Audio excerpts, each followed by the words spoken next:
Okay, we're here with the Division II 2018 Indoor State Championships at Levron Field, Dartmouth College. And we're brought to you today by Patriot Pole Vault Club out of Massachusetts. So first up on the track today is the girls 4x800. Yeah, they got them relay. lined up down there. We're going to be bringing them to the line, get them started here in a minute. So I got Mike Smith with me today, Coach Messinic. I'm Jim McKenzie, and we'll be delivering you the play-by-play today.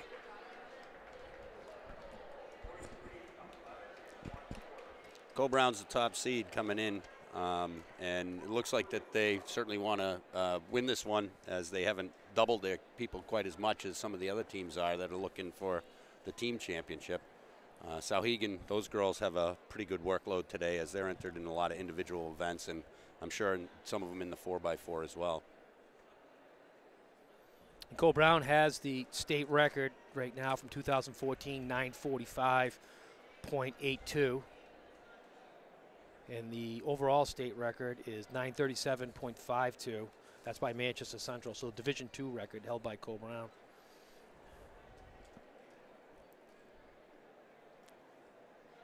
And when the gun goes off, I guess we'll be able to see who's ready to play. Who's going for what? So we have 9 teams competing on this. Cole Brown, Portsmouth, Milford, Sauhegan, Oyster River, Portsmouth Christian, Wyndham, Lebanon, and St. Thomas Aquinas.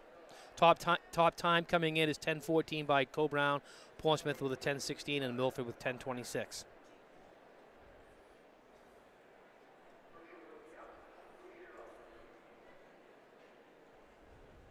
Mike, what do you like to have? You like to have your fastest person go first or last? I think lots of times it depends on the makeup of the squad, who's in it and stuff like that. You know, if you got the dogs, putting your slowest runner first, letting them lead and go with the pack, and then just have everybody, you know, cramp down and just pick up the pace as they go. That's kind of the most sure way to do it, I guess, if you can. But you gotta look at where your weak leg is and make sure that they can run with somebody. They don't end up all by themselves, or that's the hardest part. Exactly. But I mean, if you can't, the other thing too is if you know you're dominant, you want to put somebody out there to make a statement and just roll right off the bat. That can be, you know, once you got the lead, getting by is a lot harder. You can keep some, you know, if you got 10 meters, 15 meter lead and a handoff, the other person's going to start chasing almost immediately. They try to catch up to you. They're working a little bit harder. You keep them on their shoulder, and then usually you can, you know, crush the last 100 and create that separation. It makes it really hard for other teams to get around. Exactly. Sometimes even your fourth runner, if you've got a kid that's a winner and he knows how to win. Absolutely, yeah. That's the bottom line. Yeah, it's not necessarily always your fastest, the one that has the most grit and just wants, you know, wants to be 8 meters down when they take the handoff. Yeah. And you also got that little bit of team pressure too when you have 3 other people. It's not just your race. You're exactly. in there with. And then, you know, there's kids that are just gamers and there's others that aren't, and nothing bad about either of those cases. But if you got somebody that's a gamer and you know it's going to be tight, then you definitely want them in your anchor leg. Not exactly sure what's the hold up, but they're letting them stride out in the back corner before they bring them up the line. Starting to corral the boys up too.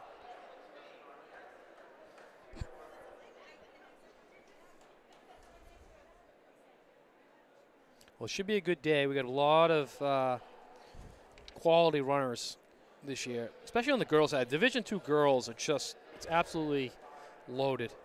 Yeah, when I was looking, just trying to get my head around the meets today, both meets, Division II and Division I, one of the things that I was surprised is there's 6 or 7 events where Division II is better than Division I, the seed times and stuff like that. But in particular, the 1,000, girls 1,000, boys 1,000 in Division II are actually faster seed times going in than they are in Division I. Right. And then the same in shot put. Top shot putters are in Division II right now. So that's, you know, this is no second show, that's for sure. No, exactly right.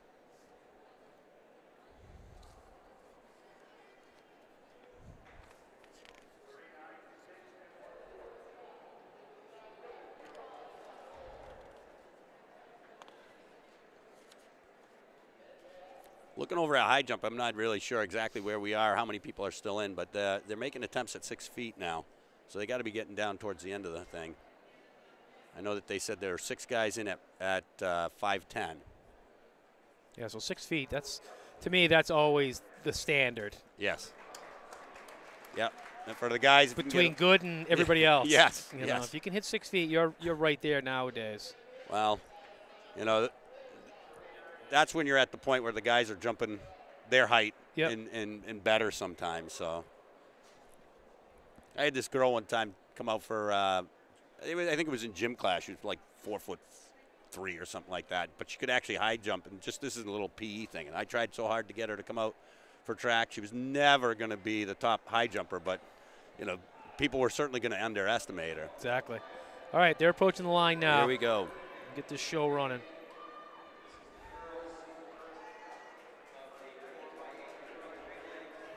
All right, up to the line.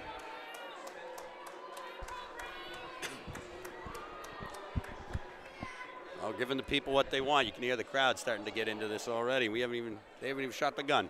Yeah.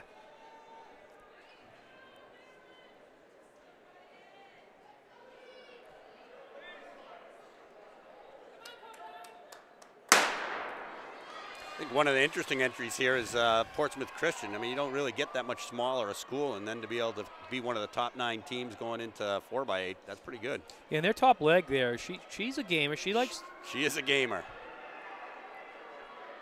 They're 100 meters in, they're all together. Nothing stretched out yet.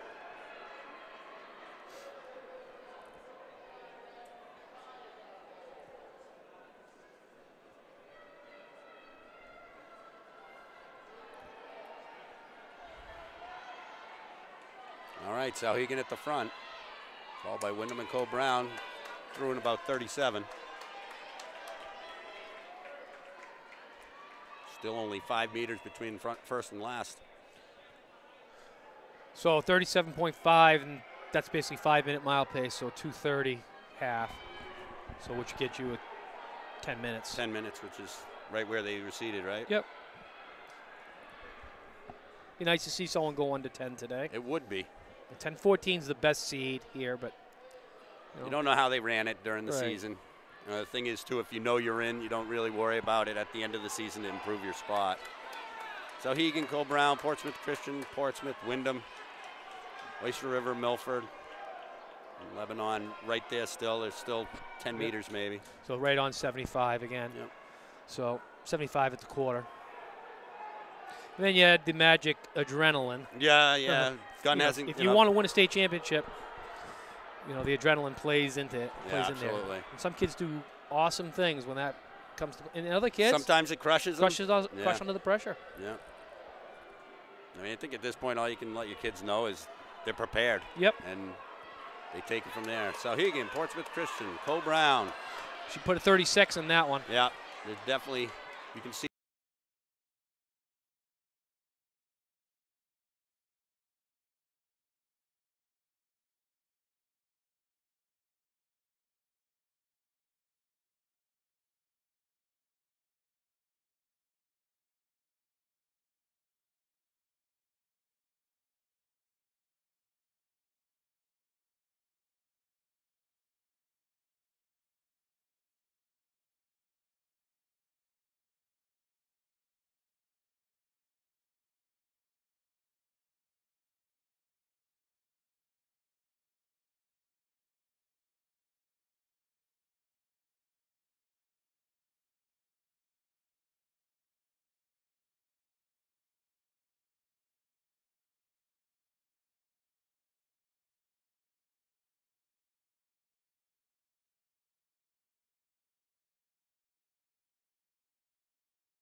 Here we come around.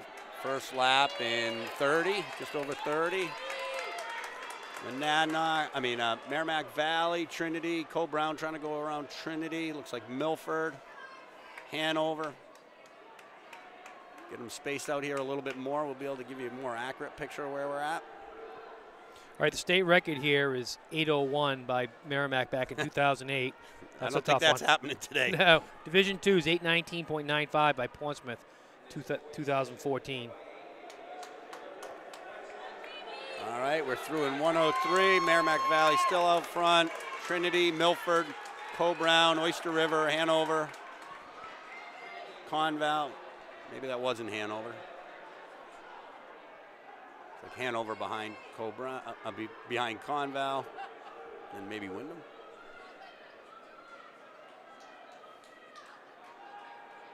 Be Portsmouth that I was screwing up. Both wearing maroon.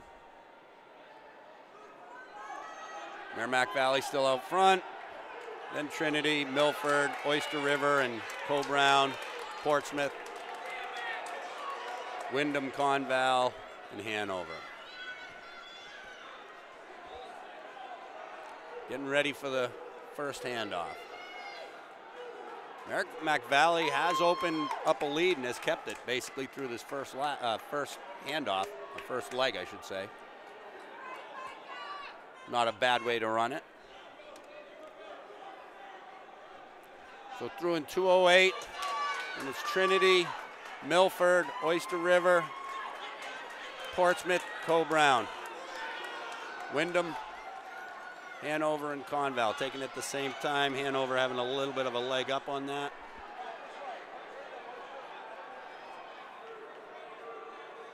So right now they're looking at about 8:35. Nah, Oyster River seed time was 8:36 for the top mark, so yep. Makes a certain amount of sense. Merrimack Valley, Milford, Oyster River, Trinity, Portsmouth, Coe-Brown. Those are your top 6 at the moment.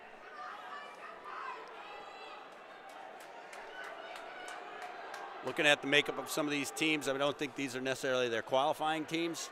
So they've done a little bit of shuffling, so it'll be interesting to see if they can run basically their seed time or better on that than, you know, with substitute runners, and they're doing pretty good. Merrimack Valley, Milford, Portsmouth, Coe-Brown, Oyster River, and Trinity. Boy, those placings are changing every lap, it seems. Kids try to feel their way through this. Windham, Conval, Hanover.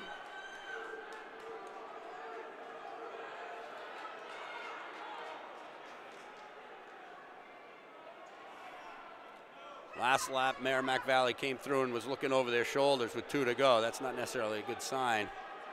At this time, they're still out front, but got Coe-Brown right on them. Milford and Portsmouth chasing. It's going to be tight right into the third handoff, or second handoff, third leg. Nice race to be in. Nice race to be in.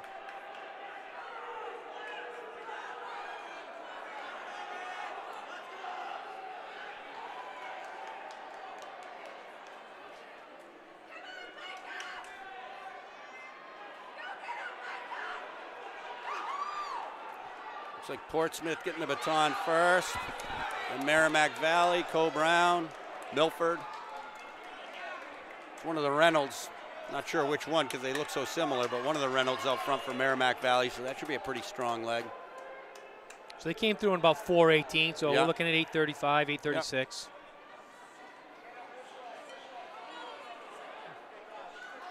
And I think much like the girls 4x8, in the girls 4x8, we're going to see similar that the front of the pack's probably going to catch the back of the pack. Exactly.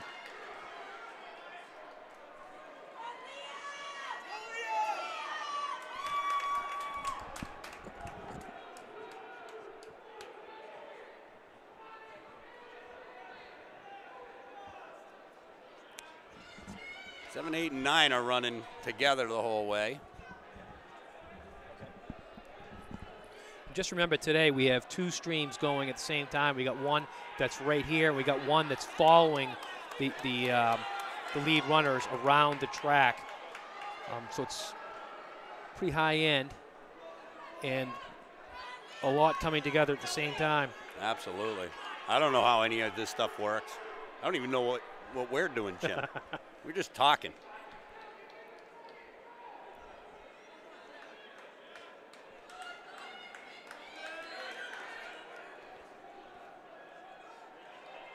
It's still pretty bunched up here at the front. Merrimack Valley getting overtaken by Co-Brown.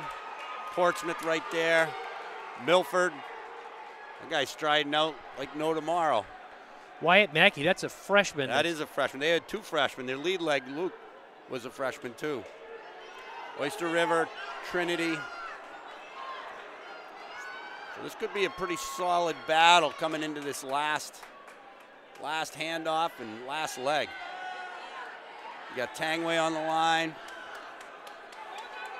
He's taking the lead at 6:30. I think they're in pretty good hands right here. I think they are. I like Tangway with a lead anyways. Yep. And the first 4 are definitely separated out. Tangway just went around the guy 7, 8, and 9 like they were standing still. Yeah, Tangway's capable of running a 205. Somewhere in that range. Yeah, and he's not gonna slow down any either. He's full bore all the way.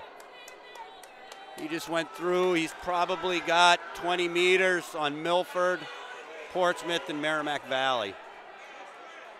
I think that might be Audibert from Milford, who's got some legs, but again, he's got 15 meters to make up with 3 laps to go on a guy that's not slowing down. No, Tangway will keep it.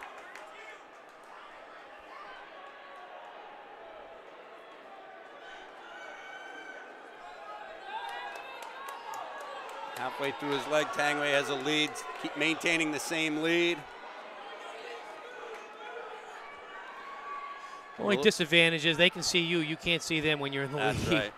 But he's got enough race experience. I think somebody taught him how to run pretty well, right? Yeah. Who was that? My son. They made each other better. Yes, they certainly did. He just, I'll tell you what, he changed my whole program. Who was that? Tangway. Tangway? Yep. Yeah, he's not being caught. He's kept the same lead the whole way. These guys are already full out, so. Yeah, he's just a good kid. Yeah. And he listens. And my guys. And he's respectful. Yeah, my guys, where they end up being around the same times and stuff like that, him and Jake have had some conversation. Really nice guy. Yeah, he is. He was a soccer player. Kind of kept him under wraps till his 8th grade year. Yeah. I knew he was going to be special. Well, here he comes to the line. Going to win it. 8:37 or so. Yep. Milford for 2nd. Merrimack Valley for 3rd. Portsmouth for 4th.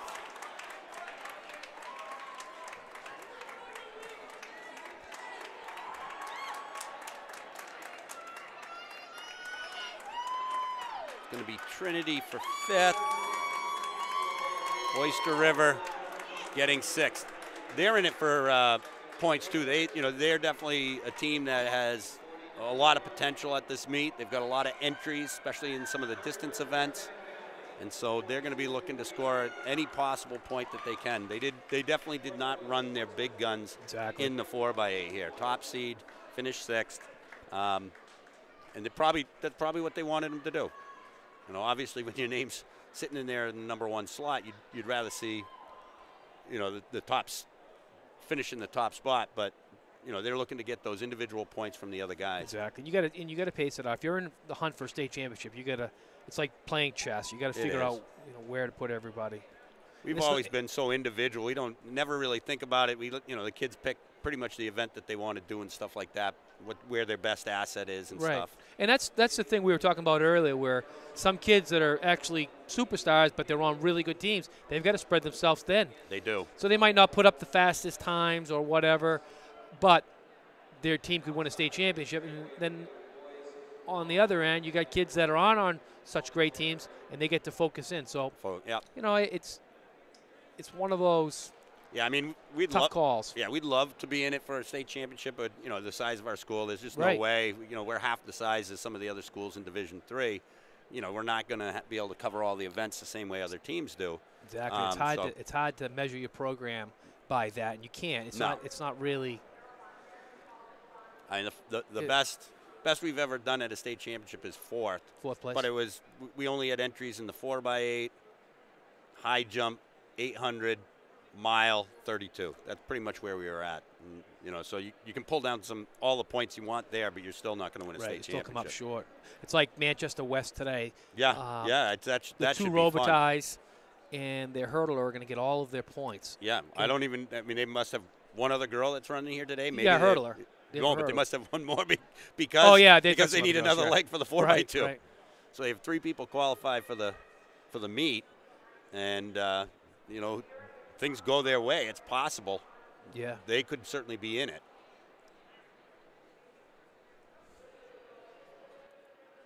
Boys, you got to go that way.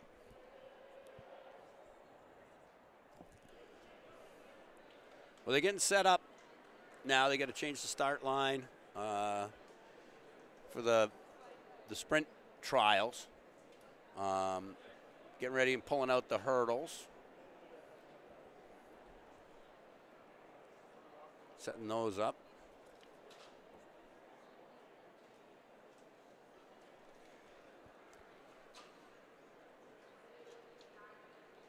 So they're done with the boys' high jump. We're not necessarily sure exactly what the results of those are. We'll get them to you as soon as we can. They're getting set up for the girls. Piers opening height set up for 4.6. And it looks like they may have at least finished the girls' long jump trials. I'm not sure if they're setting up for finals on that. It's possible they could even be done that because I see guys getting ready, getting antsy for long jumping.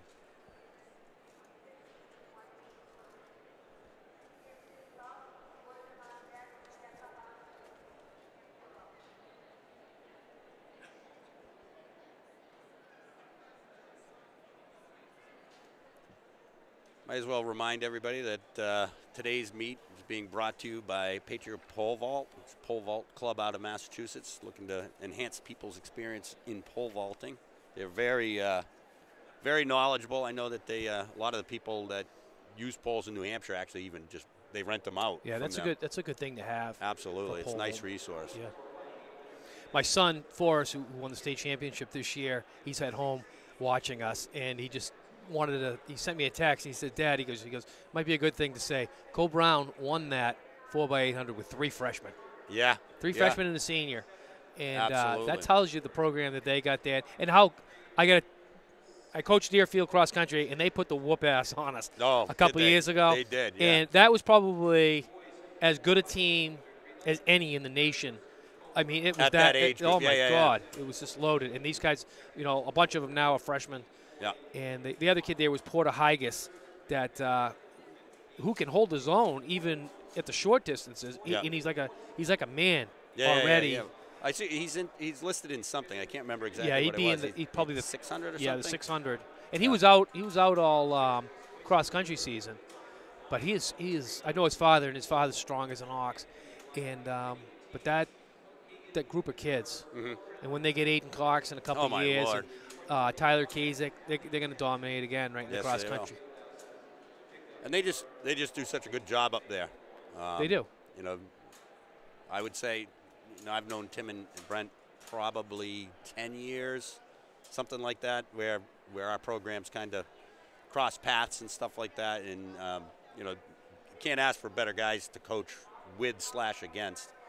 We're always excited to head up there for their invitationals, kind of like not really a home meet, but it's just a place that you feel comfortable. They take care of you. They make sure that everybody's race experience is an excellent one, and that's really what you want.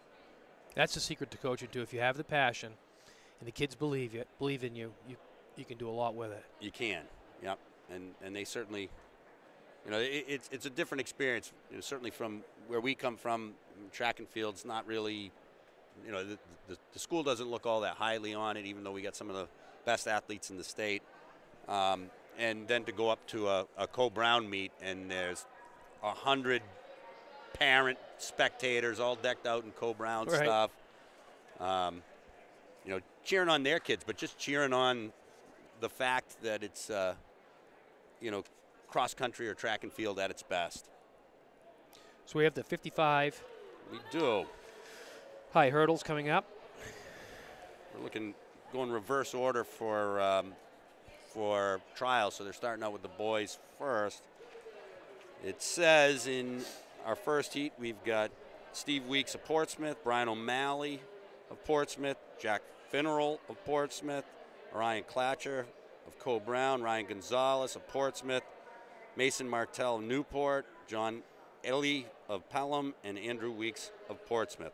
I think Portsmouth's trying to get some points in the hurdles. Yep, and they always do. They always do.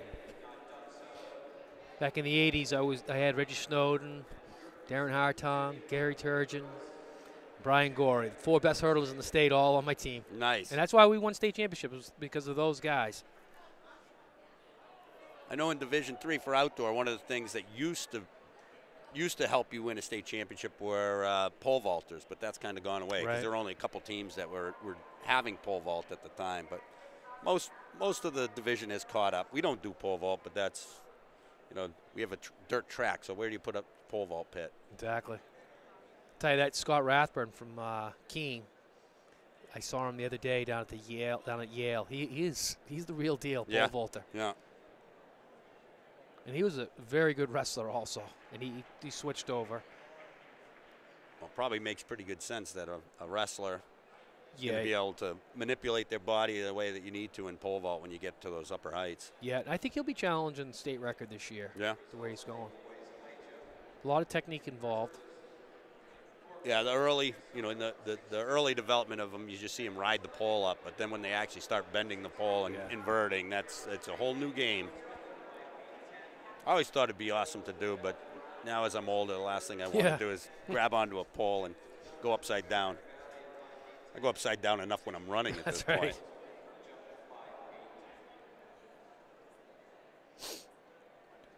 All right, so they're lining things up.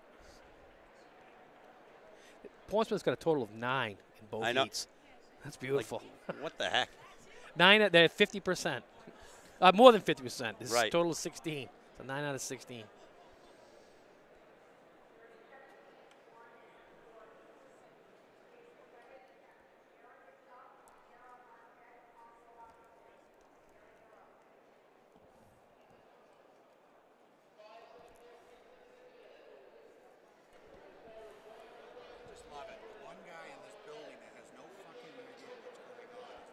All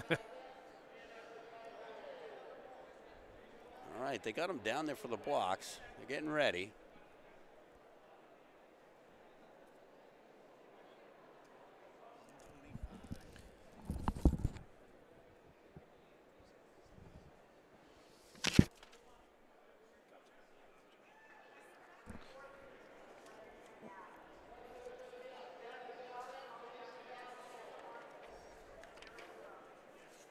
There, walking up on the left hand of the screen is Ed Burgess. Half his family is officiating this meet. Oh, really? Yeah. I think that's why he had so many kids, that they could basically run the UNH meets. His kids ran for Raymond. I remember Kevin. I must. Oh, okay. No. Yeah, Kevin Burgess. He must have been. I don't know when that was, but I do remember our. We were up at USM, and it was the all Division III meet, and he, a kid. Yep, all you want from a kid is to run his guts out. Well, he certainly did. He hit the trash bucket after the race, but he also hit the infield during the race, and that was in the 3K. Back in at the 1500. No big deal. Got rid of some lunch and just keep going. Tough kid.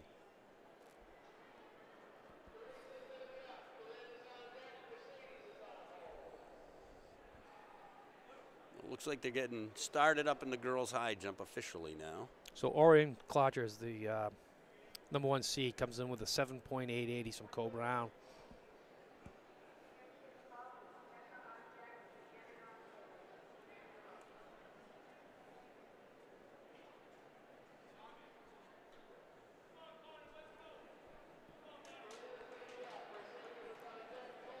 that long jump over to the left of the screen. You guys probably can see it better than we can from where we're sitting. So to advance in the 55-meter hurdles, it's the top one in each heat plus the next 6 fastest times. Make sure that you get the fastest guys in that final, guys and gals.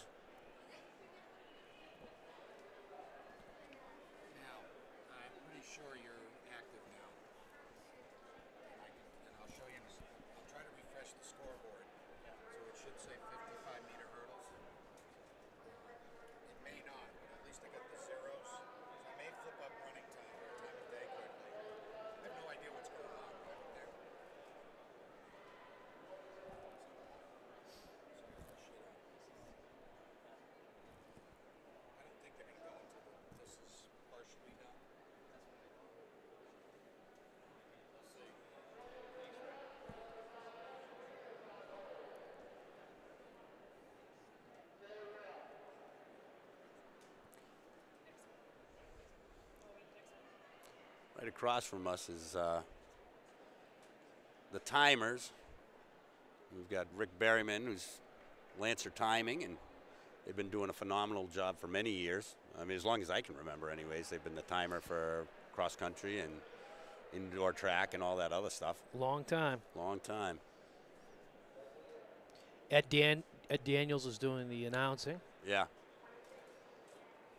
He's now coaching over SNHU for the throws, right? Yep. For the girls. For the girls.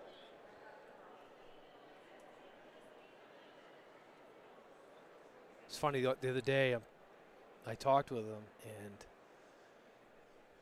and I've known him since I was a little, high school kid. Yeah. And I never knew he was related to Jim Belanger. Oh, really? Yeah, I never knew it. So I was just like. How are they related? Brother-in-laws or something? Cousins. Cousins? Yep. What are they? I mean, Jim's mother and his father, brother and sister, I believe. There we go. It's funny, I never knew it. Yeah.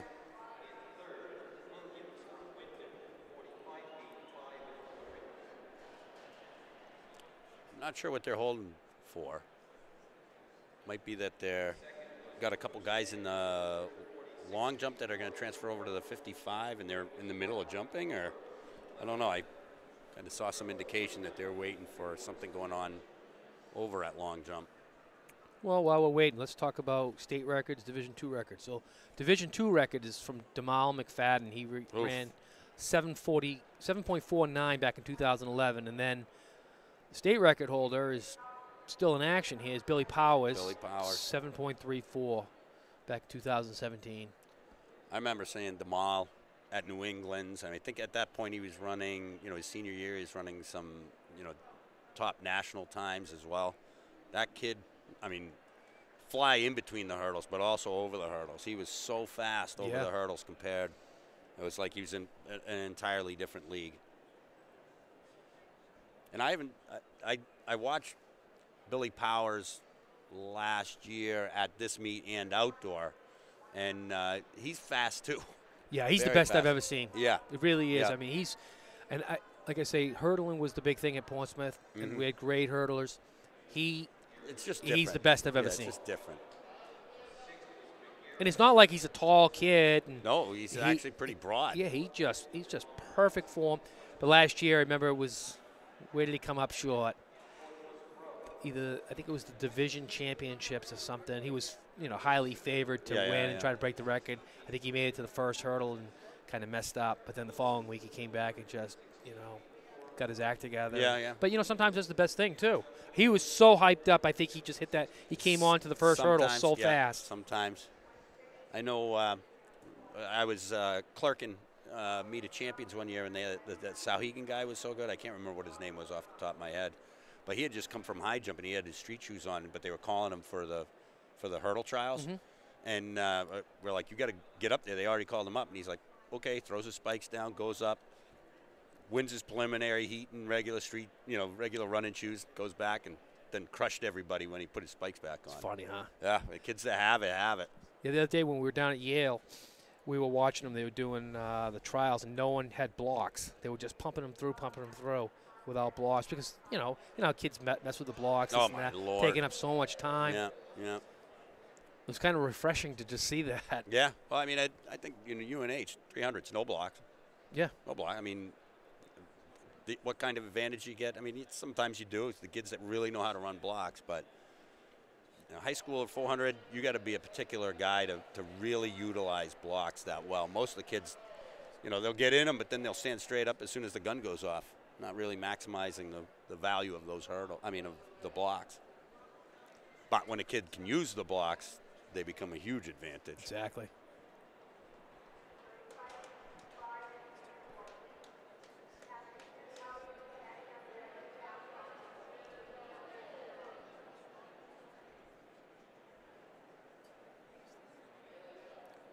It is kind of a tough thing to learn because the problem is as the kids are developing, they don't have enough power to actually get out the way that they're supposed to. So they almost always just stand straight up. And so then once they learn that, it's so hard to really say, no, you got to kind of stay down, just push, push, push. Right.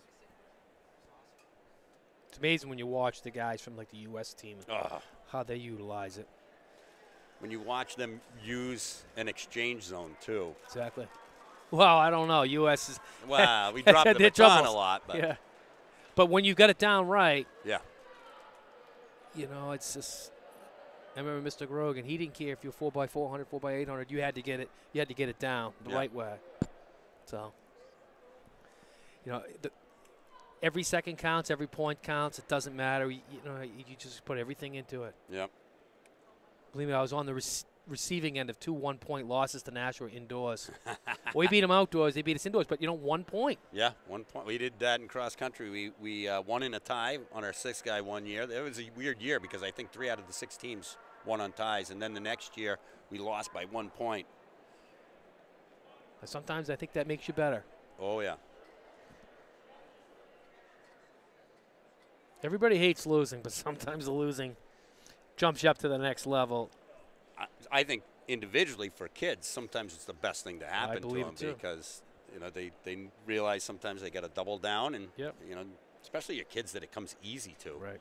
I think sometimes the kids that come easy to is a curse.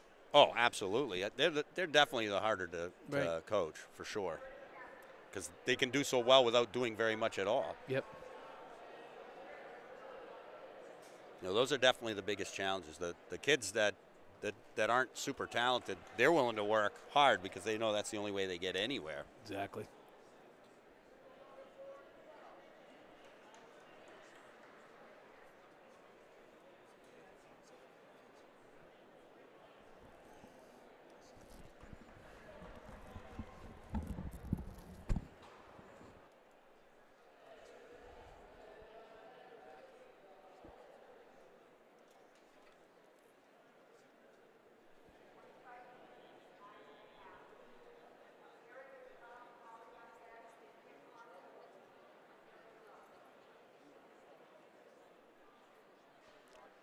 See that we're at 4.8 over there in high jump. So that's starting to get up there for the ladies.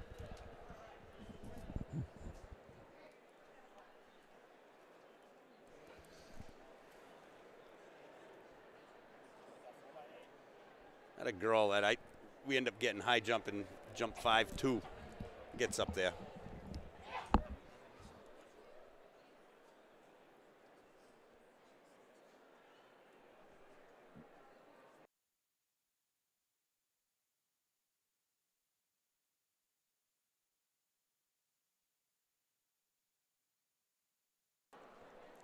I guess normally what's going on is high jump is at an end or coming to an end. And seeing as we still got men's high jump running down the left-hand side, we're kind of just taking a little bit of a breather and a break. You see the guys are down there ready to go.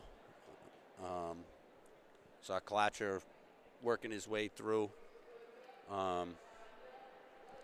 Just trying to stay limber and everything like that. Yeah, it's been a little bit of a delay. It's kind of tougher for the sprint. I guess the best thing is at least it's indoors. It's not a cold day. Yeah. That is true. We've been to plenty of non-warm track meets, haven't we? Oh, yeah. And track meets are always work. Cross country is not as big a deal because you're running around. And you kind of expect it to be crappy, but. Yeah, the crappier the better in cross country. As far as I'm concerned. Especially for kind of guys like us. I've always looked forward to windy, crappy, snowy, whatever. There's some way to even the field with the fast guys. Yeah, absolutely. Need hills. I kind of hope hills grow overnight. Yeah. No, I mean, our girls team brought down a Hopkinton team that was supposed to be, the winner, that was proclaimed the winner at the beginning of the season sort of thing. We did that in 2006 in that monsoon that they actually ran the state championships in. Remember water just pouring down the course. And I'm pretty confident that my girls wouldn't have done it if I mean, they were good. Don't get me wrong, but just beating Hopkinton at that time was near impossible. Right. They would have run 10 straight. If my girls hadn't stepped up and done that, won by 3 points in that monsoon. Remember seeing some of the video footage that was put together back then. Londonderry, their media class, did some of the videoing and stuff like that, and just watching up at the top of the hill after you come up the ski hill and you're coming across, there's a couple spots where some puddles will develop, and the puddles being just like 4 and 5 inches deep. You watch the guys just splashing through there, soaking wet. That year they were coming, when they come down the grass hill and come onto the pavement, they kept moving the course out so that the kids were coming down on fresh grass as opposed to mud-slickened hill. That hill always scares me. Like, I love hills. Yeah. Don't get me wrong, but coming off right there off the grass, down that dirt embankment onto the pavement, kids that are in spikes. Yeah, it's tough. Pavement's cold. It's a tough course to wear spikes. It is. It is. It's useful. It can be useful if when you're coming across that grass and you need just a little bit more, it can be useful. But sometimes it's so soft, I don't know that the spikes really make that much of a difference.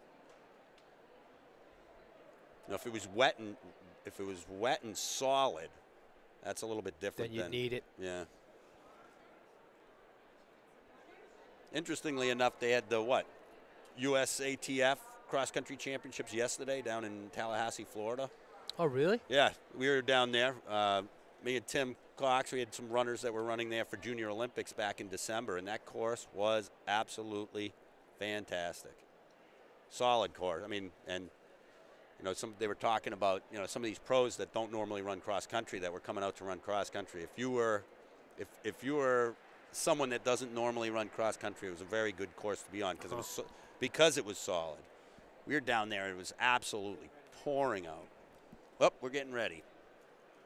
So just as a reminder, because we already went over them, we got Weeks from Portsmouth, O'Malley from Portsmouth, Finneral from Portsmouth, Clatcher from Coe-Brown, Gonzalez from Portsmouth, Martell from Newport, Ellie from Pelham, and Weeks, of course, from Portsmouth. Yeah, I remember running the national championships with Tim Cox. I think we were in Columbus, Ohio. Right? Yeah. With I've heard some stories about that. 6 inches of snow. Most of the stories I heard had nothing to do with the running. We can't talk about the stories.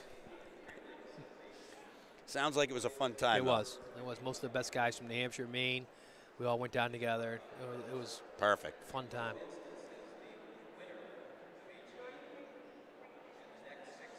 Didn't matter if you had what you had on. It was just so sloppy. Yep. I remember running, I don't know what year it was when I was running cross up on Derryfield Park that we had like 3 inches of slushy sleet. Yeah. And it was fun. It wasn't good for running, but it was fun.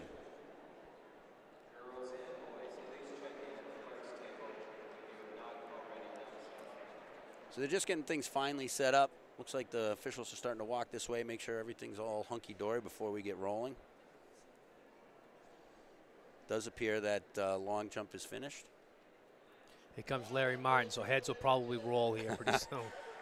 Or they've already rolled.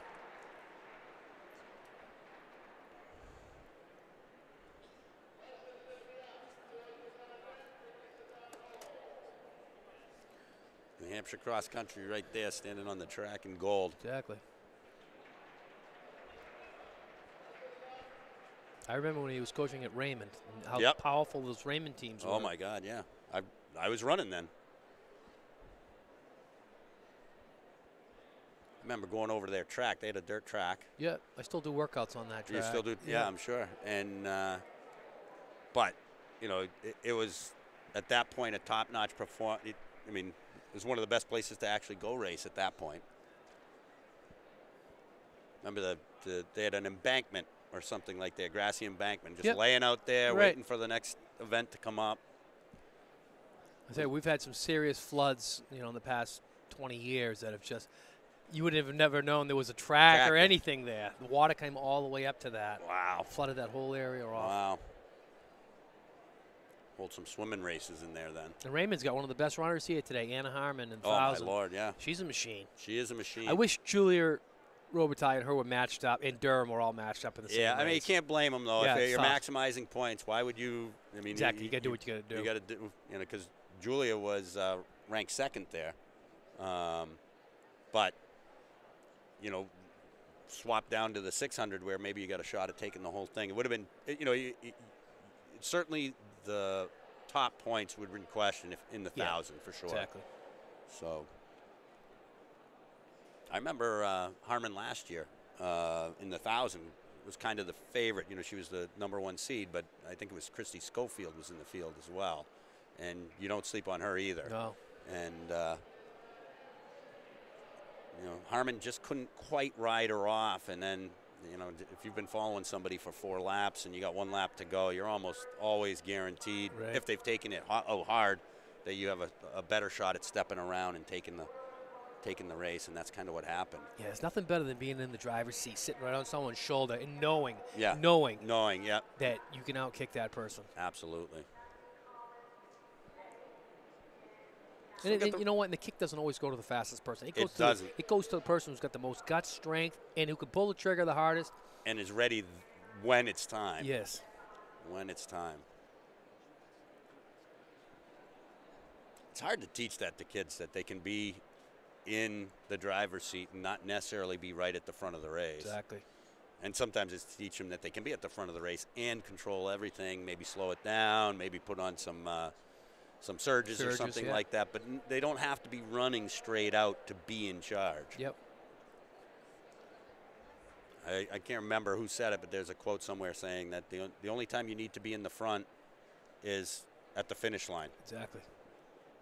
I always tell people, it's not how you start, it's where you finish. Where you finish, exactly.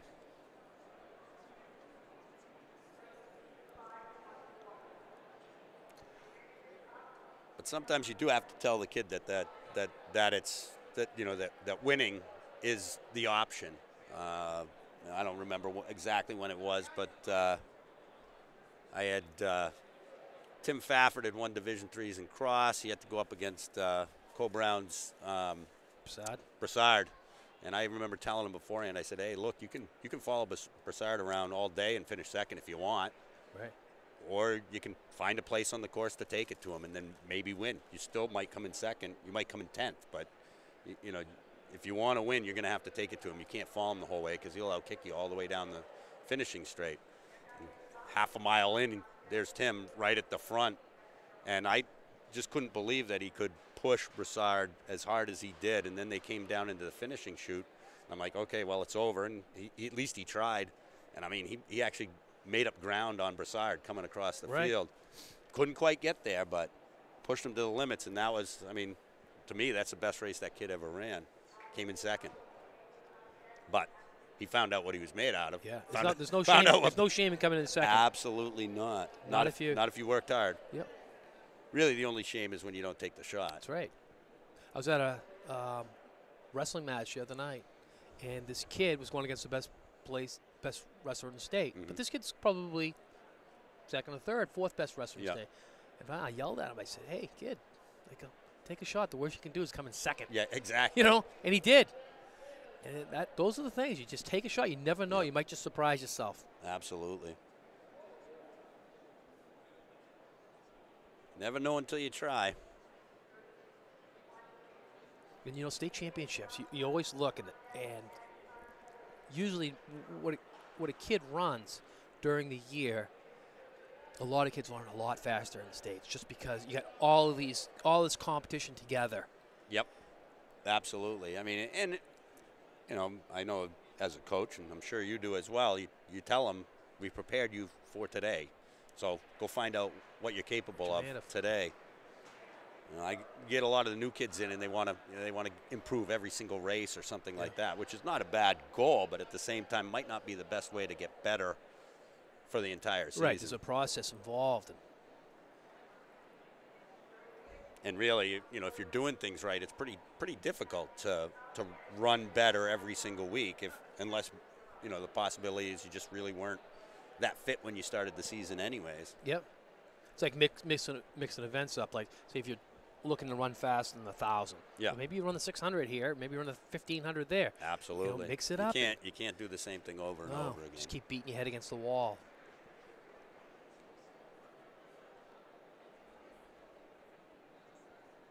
This is a pretty good delay so far. Yeah. I'm not sure what's going on. I don't know. They still got the red flag up.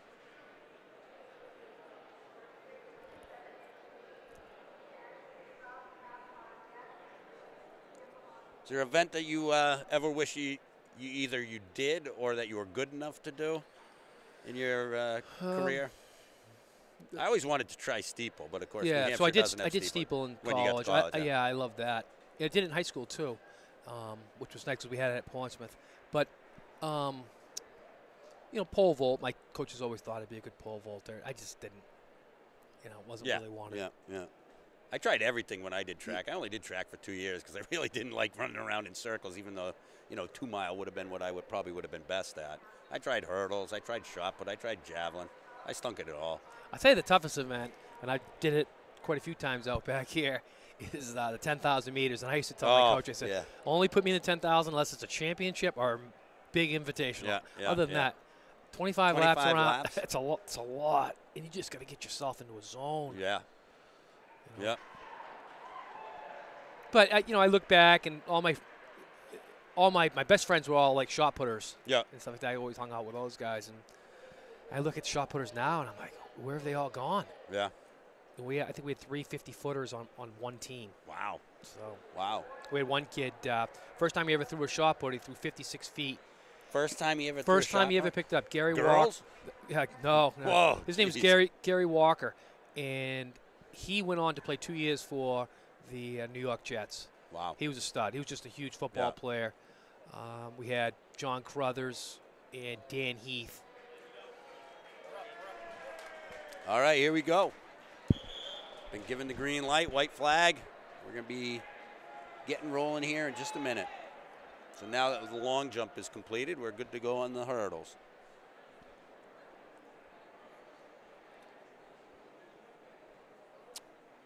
I guess javelin would have been another one. You know? Yeah, who doesn't want to throw the javelin? You know? I mean, I still throw it every once in a while. I stink at it, but I think my son could actually do pretty well on that if he wanted to. But it's one of those things. Sometimes it's just, you know, it's in how you hold the thing, whether or not it's going to fly and go, or whether it just kind of.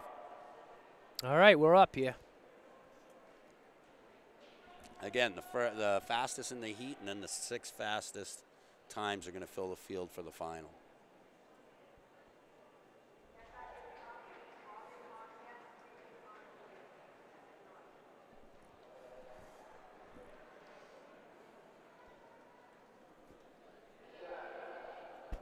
And here we go.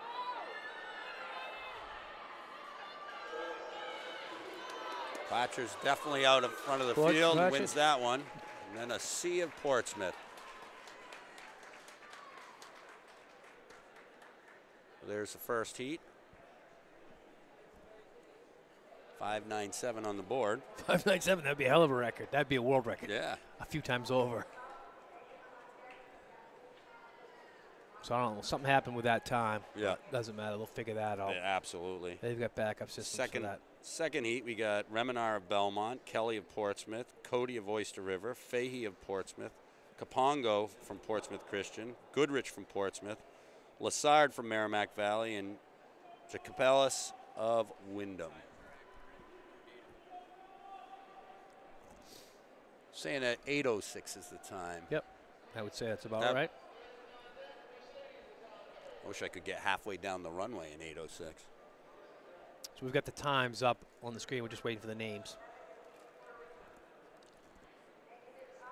We know it was definitely Platcher in the front. Yeah, and that'd be his best time of the year also. Oh, no, it wouldn't be. Excuse me, he'd run a 7.88.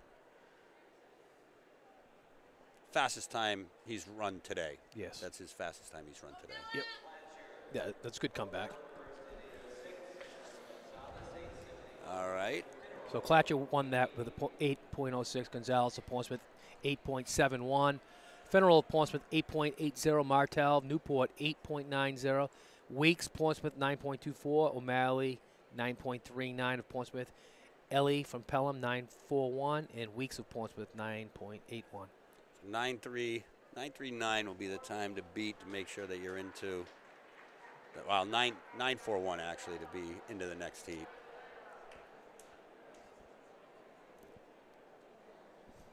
They're set in front of their blocks, making sure the timers are ready.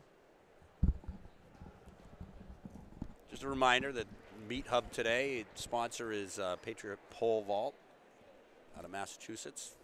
Everything pole vaulting you might need, instruction, pole rental. Can't imagine having to buy poles for all you guys. No, it's brutal. I mean, I'm glad there's someone that does that. Yeah, yeah. I know that. I know a couple of Division III schools. That's exactly what they do. They rent the poles for the athletes that they have.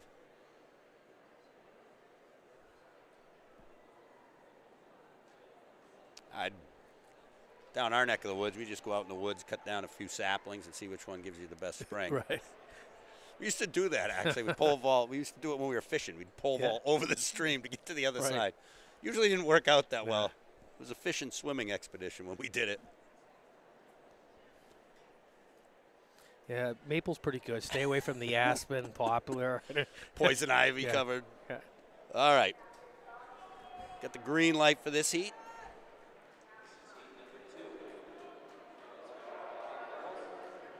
Three Portsmouth guys in this heat.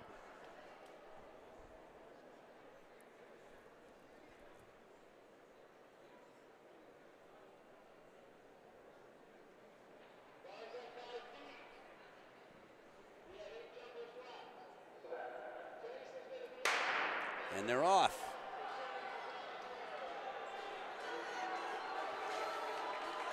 We got a close one between Fahey and Kapongo. Portsmouth and Portsmouth Christian. Winning time is 8.31. Still waiting to see the names. 8.34, that's pretty close.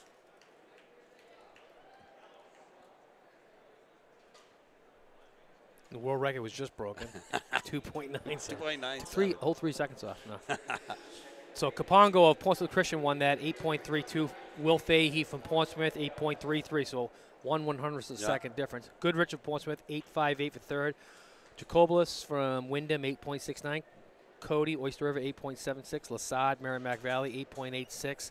Kelly from Portsmouth, 9.08. And Remenar from Belmont, 9.34. So a slew of them will come from that. Yeah, actually all of those times are faster than the sixth time in the other heat. Kapongo and Clatcher were in regardless. Yep. So, and that, what, Clatcher was 8.06? Yep. So he's the definitive favorite, I would say, here. So they're setting the hurdles for the girls. They're going to change their position and the heights and the weights on those. In our first heat, we have Danielle Vermette of Goffstown, Olivia Mitchell of Newmarket, Caitlin Cavell of Merrimack Valley, Acadia Mom White of Portsmouth, Jordan Banish of Conant, Tammy Ronish of White Mountains, April Weeks of Portsmouth, and Eileen McKenna of Kingswood. Acadia Mom White has some duties today. I think she was long jumping. She's doing the hurdles. I think she's either in the 300 or the straight 55 as well. So Portsmouth looking to get some points out of her. Yeah, she's doing really well. She's ranked number 1 in 2 of those. Yeah. Looks like they got the hurdles in the right positions. The girls are at the blocks.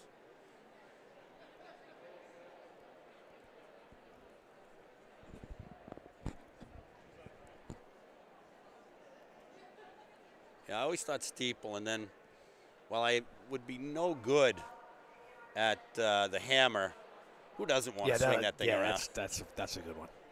And thankfully, when you see those things, It's always amazed me. You're swinging that thing around, you're spinning around, and then the slot that they have you to throw it out is so small that precision-wise, I think I throw it 100 times, I get it through that slot once maybe. But it's probably good it's that small, seeing as that I thing threw the hammer a few times, UNH, like, just going down and see the guys. Yeah. But I swear to God, I thought I was going to go airborne with it once it got going around. All right, they're getting into the blocks.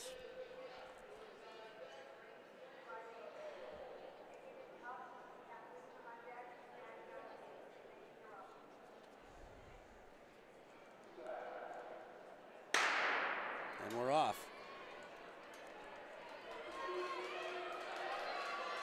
Looks like Mom White, the center of the track, is your winner in that heat. And she looks like she's got a lot left in the tank. Yeah, she didn't really look like she was dropping the hammer on that one. So Mom White won with points with 9.35. Colville, Merrimack Valley, 9.52. Third place was Ronish, White Mountains, 9.56. Banish Conant, 9.63. Fifth place, Mitchell of Newmarket, 9.88. Weeks of Portsmouth, 10.11. McKenna of Kingswood, 10.12. And Vermette, Goffstown, 10.30. All right, in our second heat, we got Duaney of Lebanon, Holden of Newmarket, Dickinson of Portsmouth, Syed of Belmont, Lamper of West, Fisher of Oyster River, Snyder of Epping, and Moore of Newmarket. And that's that Lamper, Maddie Lamper, that's making the third part of that quest, West Quest, I guess we can call it, for see how far they can get on the backs of 3 individual entries and 1 team event in the 4x200.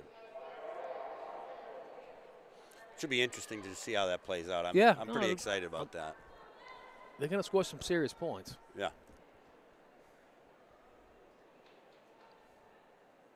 They're into the sisters' individual entries, 50 points alone if they can pull off top spots in all those. Sometimes that'll do it.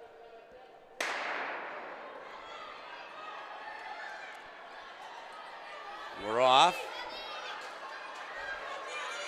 And we're pretty tight between Belmont and Portsmouth, but I think Syed of Belmont probably took that. Yep, Syed of Belmont, 9.39. Dickinson of Portsmouth, 9.47.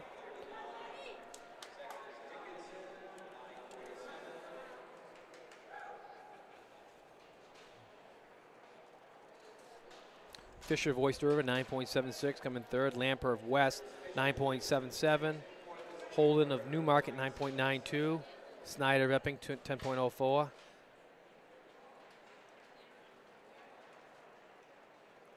.17, they just changed it.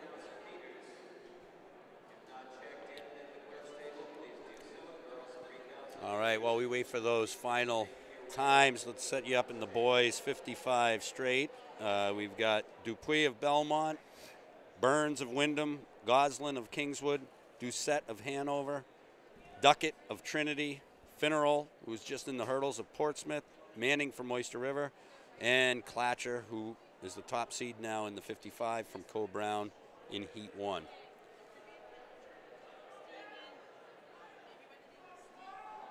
So boys qualifying for the 55-meter hurdles is Weeks, O'Malley, and Finneral of Portsmouth. Oh, we missed it out, so it's all right. We'll come back to it when we come back to it.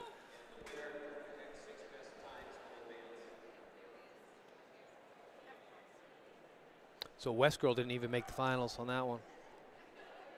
Well, this is... Oh, no, this is 55 dash, sorry. Dash for the girls. I missed that. Yep. Get the boys up first, again, reverse order because of we're in the trials. Yep. They'll turn them around when we get into the actual meat of the meet.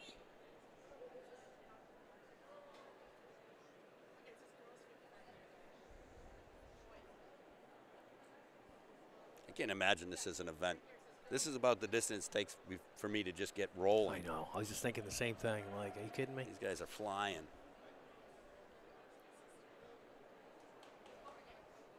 All right, we got the green light. We call them to the blocks.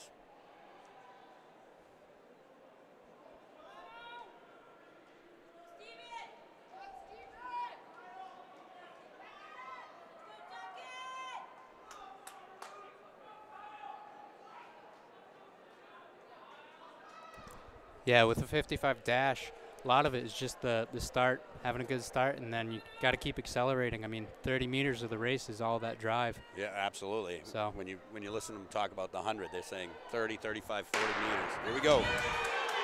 Good start. And tight finish. Looked like Doucette of Hanover in first. Yeah, it looked like Hanover. He is the top seed.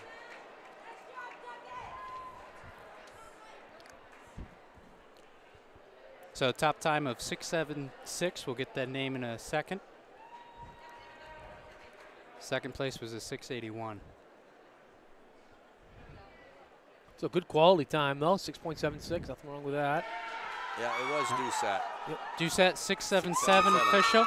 Stephen Duckett, Trinity 6.80. Erin Klotcher 6.83. Burns, Wyndham 6.86. Dupuy, excuse me, I'm stepping ahead of myself. Manning, Oyster River 6.88. Dupuy of Belmont 6.89. Give you the lineup here for the second heat. It's Petrulis of Wyndham, Pitch of Hanover, Barba of Portsmouth, Garofano of Wyndham, St. Ange of Goffstown, Hopkins of Wyndham, Boganam of Sanborn, and St. Urs of Oyster River. All right, boys heat 2.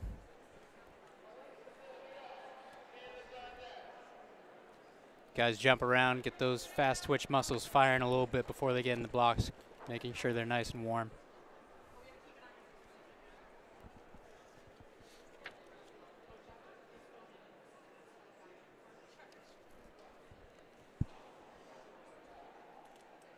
And they're off. Clean start. Going to be another close one. Yeah, real close one. Looks like Wyndham. Looks like Matthew Garofano, I would say. Yep, Yeah. Matthew Garofano of Wyndham 6.77. That's the same time that they ran Hopkins the last of Wyndham 6.79. Barber of Portsmouth 6.83. St. Ange of Goffstown 6.88. Boganin of Sanborn Regional 6.91. St. Ars, Oyster River 6.99. Peak of Hanover 7.07. And Schublis did not start or finish. Not finish, though. I didn't see anybody not finish, but it's possible from our vantage point. All right. Coming up in the girls 55, we've got Ricard of Portsmouth, Simeone of Lebanon, Craney from Sauhegan, Katia Mom White of Portsmouth, Canu of Trinity, Concannon of Oyster River, Snyder of Epping, and Bevins of St. Thomas. Mum White's the #1 seed going into this race with 7.44. Just hurdled. Yep.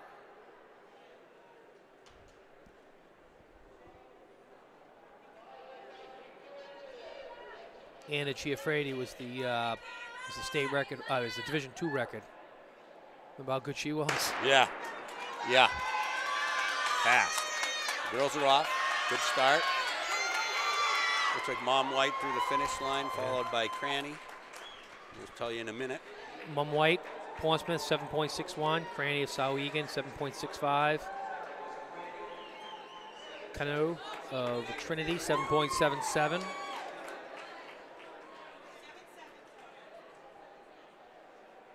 Ricard of Portsmouth 7.78.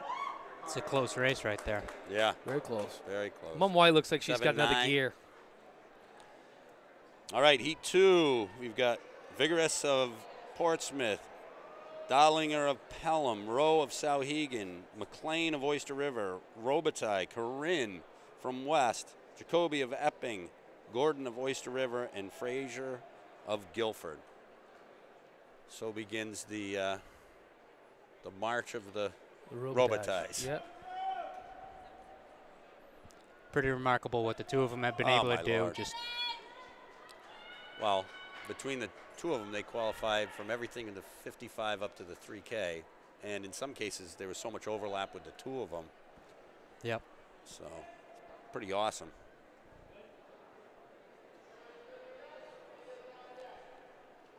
All right, get the green light. Call them to the blocks.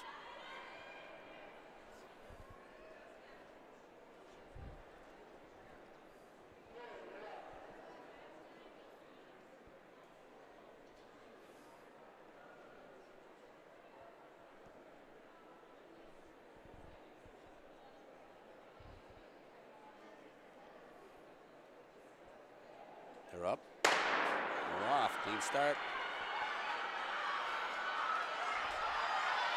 And we got Oyster River. Devin McLean. Devin McLean, and then it looked like it was Corinne. Corinne. Yeah, Devin McLean wins that heat. Oyster River 7.38.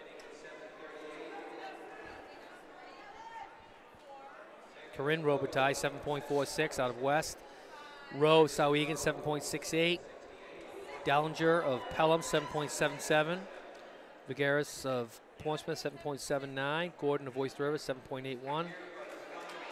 Jacoby of Epping 7.89. And Fraser Guilford 8.04. All right, they're bringing the girls to the line in the 3K. We've got Rebecca Durham of Milford as the top seed. Julia Robitaille from West. Lauren Robinson of Milford. Claire Vaverka of Conval. Ariel Zlotnick of Sauhegan. Alice Riley of Belmont. Danielle Slavin of Oyster River. Grace Furlong of Lebanon. Maddie Bond of St. Thomas. Sarah Dupuis of Co-Brown. And Caitlin Callanan of Campbell. It should be a good race. Should be a good race.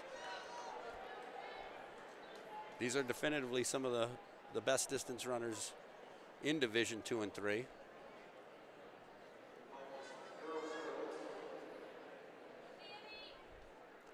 They're getting everybody out of the infield before they start them. It'll be interesting to see what happens here.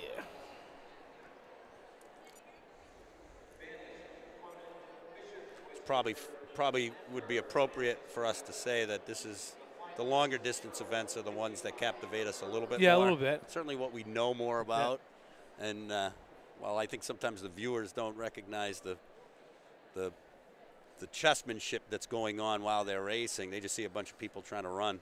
Well, this is two of the best runners in the U.S. right here. Absolutely. You know, they're as good as anybody. I mean, you have the best of the best in the U.S. This is like the next tier. Absolutely. On your marks.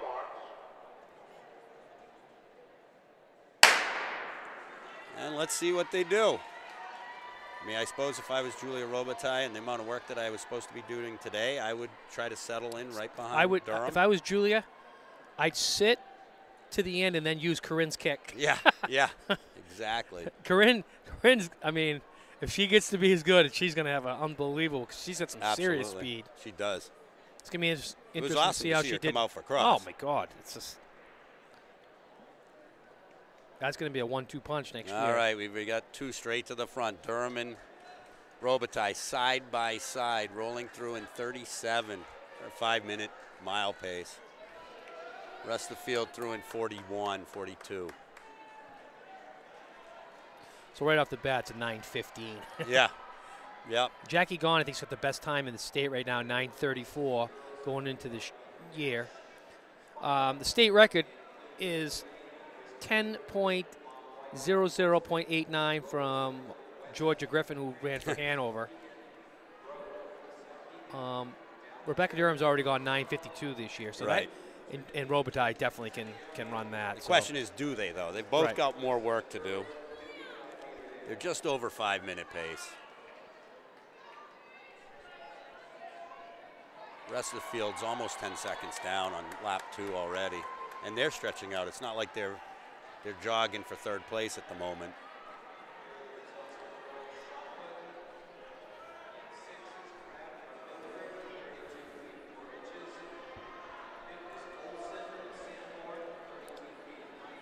You know, Lauren Robinson, who's leading that next pack, she's had a huge improvement. She has, and she's in 3 events. Yeah. I think she's in this, the 1,000, and the 15 after those team points.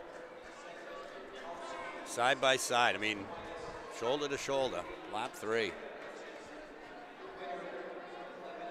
So right now they're on 9:40 pace. They went through in 1:56. And really, you know, that second chase pack looks pretty comfortable, and they're cruising at 10-minute pace right now as well. Got some seasoned athletes in this race. You know, it looks like they're not running that well because of the big gap, but you're just talking about 2 girls that are cream of the crop.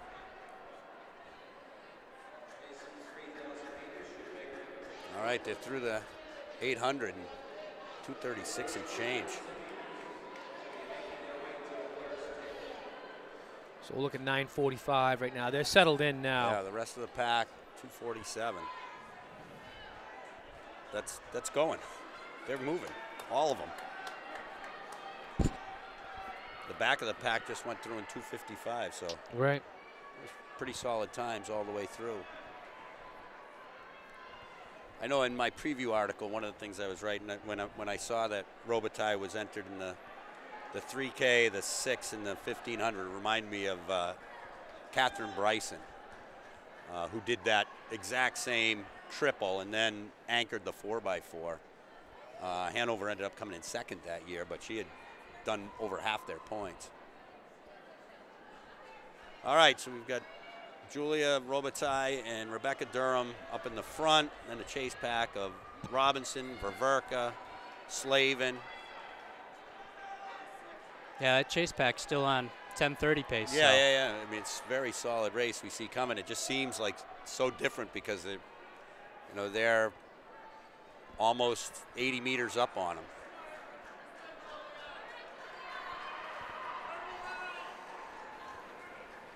So it looks like those two right about 9:50 pace. Yeah. I do expect them obviously to pick it up right at the end, especially. It almost looks like they settled in right now. Said we're away. Yep.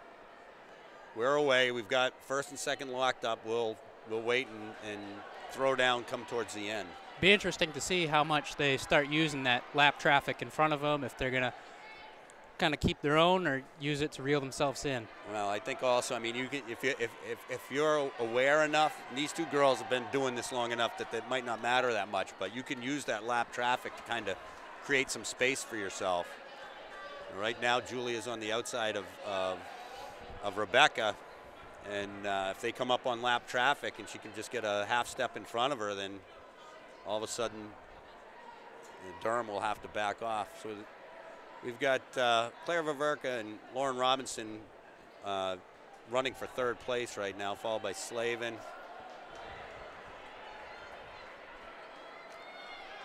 And Zlotnick. So again, as our main stream feed follows the leaders, you can actually check out, we have another stream going right now which does a nice overview of the track. Makes it a little bit easier to keep track of the rest of the runners as well as the top two come through the line again. Yeah, it just came through in 5:16. 7 laps to go.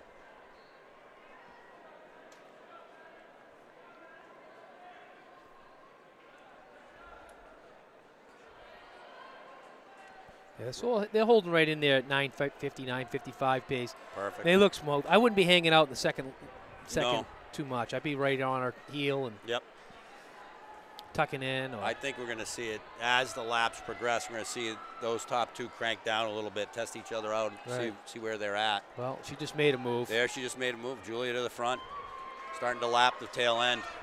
Got about 7 meters on on Durham right now. Yeah, started to use that traffic. Yep. Treated it like a pick. Exactly. Yeah. Spencer Sawyer beat my son this year just like that. Played him right up into it. That's one of the things you're going to have to learn about indoor track. You got to know where everybody is. My guy that we have running in the 1500, first track race ever, 1500 inside. He got pinned, or he didn't pin. He was on the outside. He had a perfect spot to pin.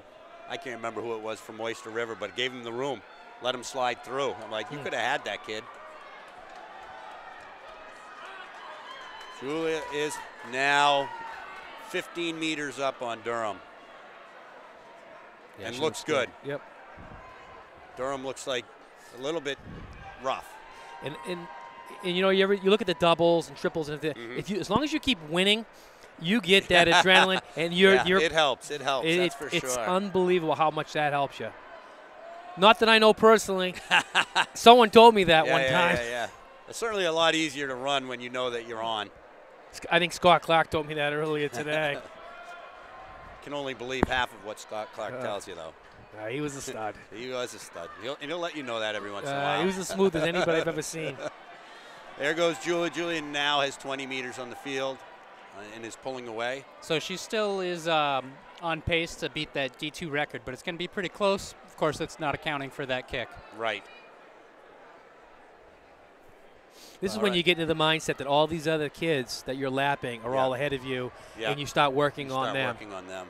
You know, you just. I think that's what saved O'Brien last year. The fact that he had lap runners to chase down, because his time kind of, you know, he started to slip a little bit in the middle, and with like 4 laps to go, he was able to crank it back up. Here we go. 3 laps left to go for Julia. Looks like she is starting to pick it up just a little bit. And she's almost got half a track length on Durham. Well played by Julia. It's going to be an interesting morning watching how that progresses. All right. We got Robinson and Ververka in 3rd and 4th, starting to lap the back of the field as well. Does look like Robinson's starting to get a little bit closer to her teammate Durham. It does. Yeah, and after a while, if you're Durham, you're probably like, well, second is second. Second is second. Here we go. Julia's got 2 to go. We're at 8:40. Yep, she's still ahead of that D2 pace. I don't really see it. I don't see her coming off. No, not with 2 laps to go. Too much adrenaline going. Gotta go for it. Gotta go for it. The question is whether she's aware. Yeah. I think she probably is. You know, and that's the other thing. When you're running that many events, stick to the event that you're running. Don't be thinking about the next one. Exactly. You can't run that way. Nope. Not unless you're a talent well above everybody else. All right. Less than 250 meters to go. Julia comes through on bell lap in 9:19. 9:19, still on pace. She's going to do it. We'll see it. Again, our D2 record from 2008, 10 years ago, is 10 minutes, 0.89. Yep. 89 hundredths of a second. Still on pace for beating that. Durham holds second, but Robinson's starting to reel her in. Again, doesn't really matter how this one goes points-wise. But I think Robinson's saying, why not? Why not? Ververka in 4th. Come on, get this girl. And she comes. There she goes. Nice. 9:57, 9:56, something like that. So 9:57 unofficial. That is new record, and it looks like 9:58.10 is our new record. Nice. And then I think that's 6.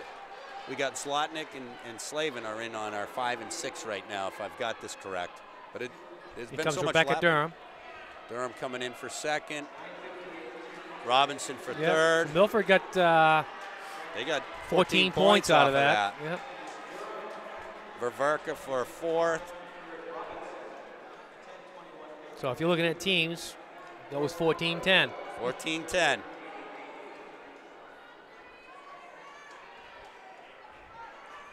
Like I said, I think these girls have one more lap, and I think we got Zlotnick for 5th and Slavin for 6th.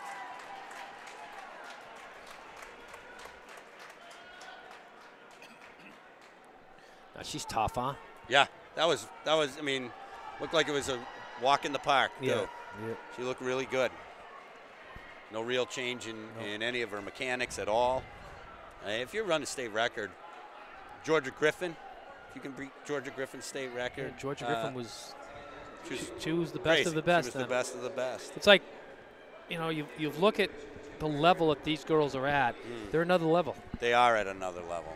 I mean, and it's a group of girls. It's not just like you'll always have that one girl that's you know, head and shoulders, but it's like 6 or 7 girls that are absolutely killing it. And it's been a few years now.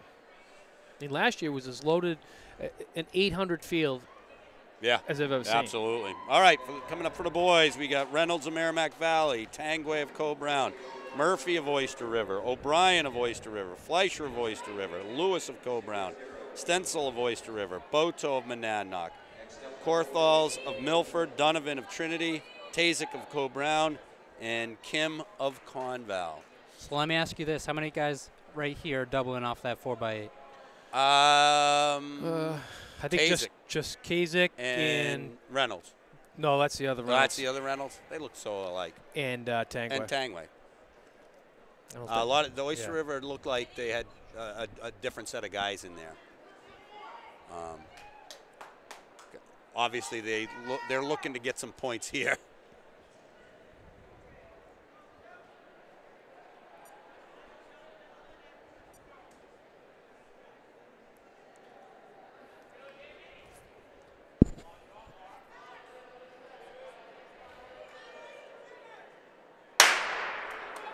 And there we go. Good start, a little bit of pushing as people battle for the spot. Yeah, they're out 3 lanes wide going around the corner. Doesn't really help that we got a lot of guys hawking the inside of that corner. Matter of fact, one guy's standing in lane 1 right now. Hey, buddy, get off the. There you go. Even in this 3K, those guys are still leaning around the corner, so you need a little bit more of a wide Every berth. time I see that, I just want the biggest guy in the race just come right to the front and just plow right through everybody. That always feel that way. All right, we got Reynolds to the front, followed by O'Brien, and the rest of the pack, actually. Everybody's right there.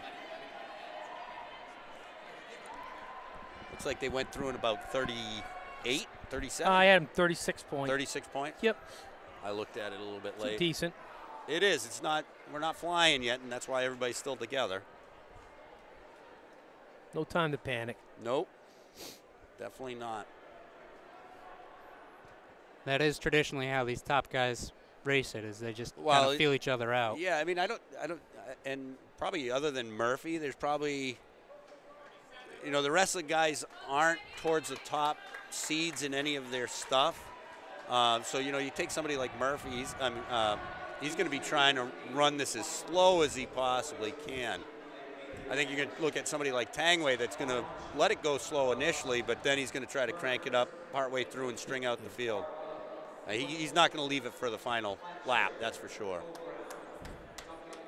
Looks like somebody got antsy.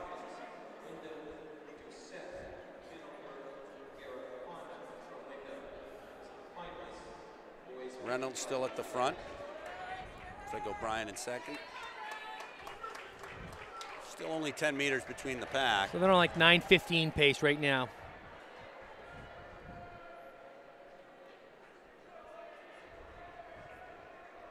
Well, that's not killer. That's definitely the guys in the second half of that pack. That's fast for them. It's fast for any of these guys because no one's run that fast. The only guy who's really run that fast is Sawyer, and he didn't run the 3,000. He's got enough ahead of him today. Yeah.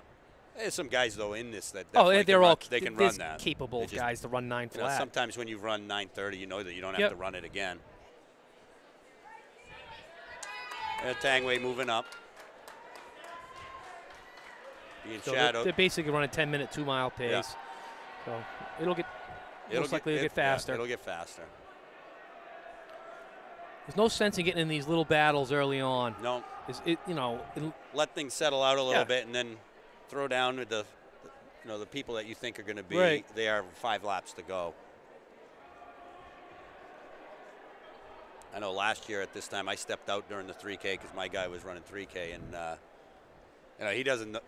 He was bringing up the second pack, which might have been a mistake, but he wasn't going to let the pace slow to any slower than what he was going 9:20 pace. O'Brien all the way out the front. Nobody was going to go with him.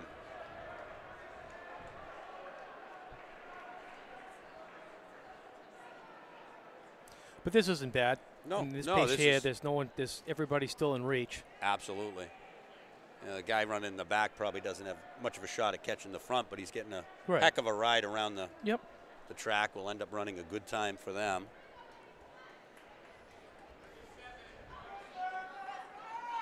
It almost looks like the Oyster River boys are running knowing what place they're in more so than running off time or anything else. It looks like they're trying to run close together so that they're trying to maximize as many points out of this race as they can with 4 entries. Reynolds is one of these. He's sneaky tough, but to run from the front the whole way is going to be a tough one. Not my favorite spot, unless I absolutely know I'm going to win. Yeah. Absolutely. I'd rather be sitting in second. On the shoulder. On the shoulder, not right where they are right now. Be right up on them. Yeah, it looks like we're making a change. Yeah, absolutely. Make him think. Tangway's going around too.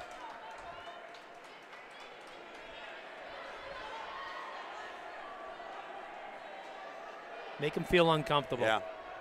Now, do you think if you're at the back of this field, and you know you're the back of this field for the most part, are you watching the clock and trying to determine whether you're in over your head a little bit, or do you just sit there and grab that person that's in front of you and say, I'm staying with them as long as I can go? I say the latter. Yeah, but I'm not even looking at the clock. Right. Not in the championship. No. All right, we have a breakaway, certainly of 4. Reynolds, Murphy, O'Brien, Tangway, Stencil, and not sure the other Oyster River guy hanging on, trying to stay in the. So they're on 9:20 pace right now for 3,000. They went through the mile in like 4:58, 1,600. Certainly not out of the wheelhouse of those top four anyways. No, they can easily run that. Yep.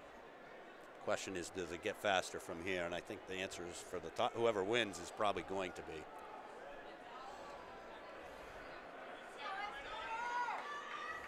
Yeah, I do not envy Reynolds at this point. He definitely has to start feeling he's being stalked. Tangway's going to make a move right here somewhere. Yeah, he catch moved back into up. third There right you go. There he now. is. He Now, just if he slid. closes the gap, Tangway could win this race. But he also wants to put the pressure on the second place guy. Absolutely. Make the second place guy Yep. push the first place guy. Get them both a little tired and then step around. That's always a fine line, trying to figure out if they're truly tired. I tell people when you run, tell my kids, when you're running, the finish line's running with you. Okay, if you're in that lead group, you don't let it get away because that's the race getting away from you. Absolutely. And so don't oh, I have this far. No, you have this far because you don't know where that kid's breaking point is. You don't. Absolutely. And if you can put a little pressure on him, Yep. you know, that finish line might get closer for you and further for him.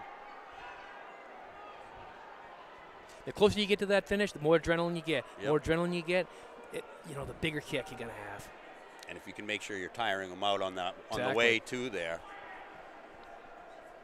Yep, here we go. We got 4 laps left. Reynolds looks like he's laboring a little bit. He doesn't look bad. His form's still good, but you can tough, see though. that the strain of the race is definitely he's feeling that. Murphy don't look so he looks like he's laboring a little bit too. No. He's got that, broad shoulder arm swing thing that you swear has got to tire the heck out of him. Yeah. But He's a stronger kid. You Yep. can tell he was a swimmer. yeah, absolutely. Like my son, The he Alan looks Webb like a effect. wrestler. Yeah, you know what I mean? He's a exactly. wrestler.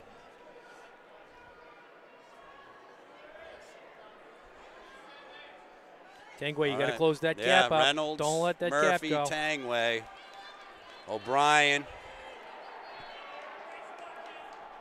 I think this is Fleischer and Stencil and Harrison Kim. I think he was the last guy in, actually. He runs with the running club that we run with back home sometimes, and he's gotten a lot better. The other thing we haven't talked about yet either. You got to run a fast time if you want to run New England's. Yeah. Because Yep. the other people know what your time is. Yeah, if Division that's your One goal comes is to do it, yeah. Division One, and they don't double up as much. Yep. There goes Here we go, Murphy, Murphy making to a the move. front. Reynolds trying to, I don't know if it was just happened to be the case. He went to wipe his brow right when Murphy went around. Tell and you then what, Reynolds dropped his isn't giving arms. up though. No. 2 laps to go. Murphy swinging the arms for sure.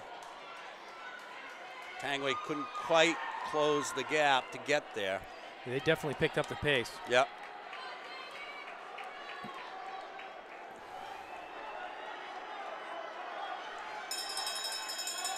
Straight to the arms. Murphy looks, he's got about a 5-meter lead, looking pretty good. I don't know. Reynolds is pretty Reynolds tough. and he's picking it up. He doesn't look like it, though. Reynolds is a shuffler. Yeah, he is a big shuffler, and he's right on him now. I'll tell you what, Reynolds might get this. Got traffic. I'd keep him out on my shoulder. Yep. If I was Murphy, just keep him out there. Keep him out there. It's going to be tough to get around with this shorter time. Smart move, Murphy. Yeah, smart move. Murphy in first, Reynolds second. Murphy played that one good. He did play that one He played well. the guys. He did it right. Yeah. Tangway going to finish in 3rd place. So Murphy took that 907.42. Reynolds, 908.26. Tangway, 922.43. Oyster River in there for 3 of the scoring 6. So they got 10, 4, and 2. So it's not bad. 16 points. Fleischer ran at 930. O'Brien, 930. Kim, Conville, 931. Stencil, 937. Beto, 941. Murphy played that hand perfect. He did. I don't know that he knew he was going to get I that don't know. lap traffic I to don't be know, but able to help. that was beautiful. Yep. Gotta love that. So that was good, huh? That was excellent. That was excellent. Now we're down to the finals. Yeah. That was a good race. You know, you kind of feel a little weird when your kid leads the whole way, and then in the end, but that's racing. Yep. I don't feel sorry for you. No, this is the way it goes. That is the way it goes. You still ran a good race. You still ran a lot faster than you've ever run in your life. Yep. That's both their PRs. Absolutely. So you can't complain. No. You know, and look at it. Reynolds set it up to be fast. Well, he figured that must be, and rightly so. I mean, you don't want Murphy right on you. Yeah. With 2 laps to go. A 907 and a 908 might make it to New England's. Might. You know, those. I know last year my guy ran, I think it was 9:18 and was 7th. Yeah. So they stand a strong shot. Right. And depends how it plays out. Yeah, that was the winning time Division last year in Division 1. Mm-hmm. Vorbeck ran a 907. Yep. So.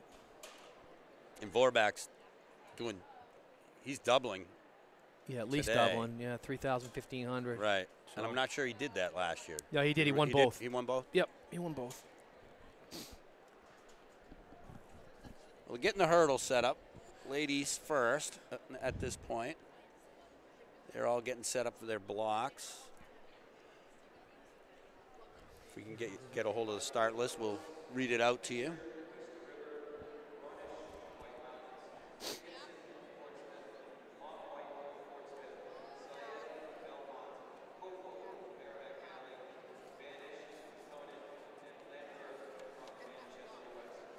I don't know if you guys could hear that on the broadcast. They just read them out, your qualifiers, but we haven't seen the list yet. So if it comes up, here we go.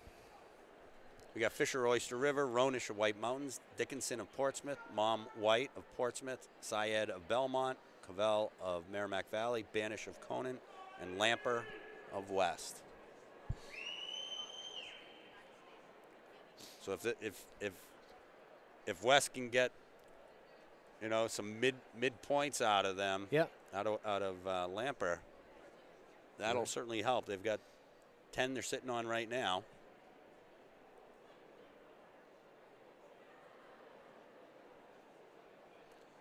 Yeah, that 906 settles out just behind the top 10 ever in Division II for the 3,000.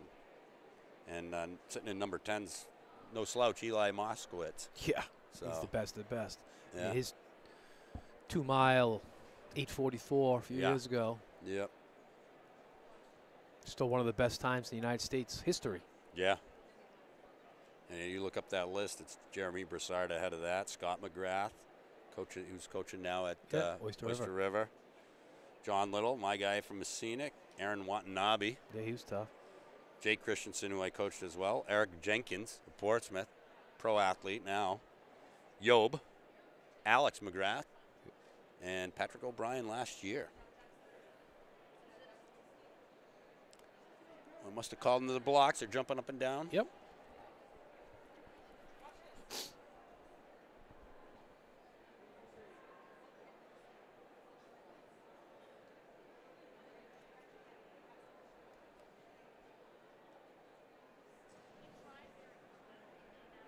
They're up and off. Mom White over the hurdle first. Yeah. Running away from the field with Syed of Belmont in second, it looks like. That's a great run from Belmont, if that's the way it stands. Mom White looked good. She did. So Mom White, Portsmouth 8.97, Syed of Belmont 9.31, Colville of Merrimack Valley 9.39, Ronish of White Mountains 9.46, Dickinson Portsmouth 9.55, Lamper of West 9.56, Banish of Conant 9.65, and Fisher of Oyster River 9.82. And there's Lamper at least sneaking in for 1 point. 1 point, yeah. Mom White, that looked like a walk in the park. It did. Yep. It did. Did. And like I said, I think she's already long jumped. I think she's already done some long jumping, and she already did the prelims for the 55 hurdles and 55 dash. So we'll see her back there and that as well. Setting it up for the boys. Changing over the hurdles, changing the weights, the heights. Guys are settling into their blocks. There's a portion of the Burgess contingent walking in front of our cameras as we speak.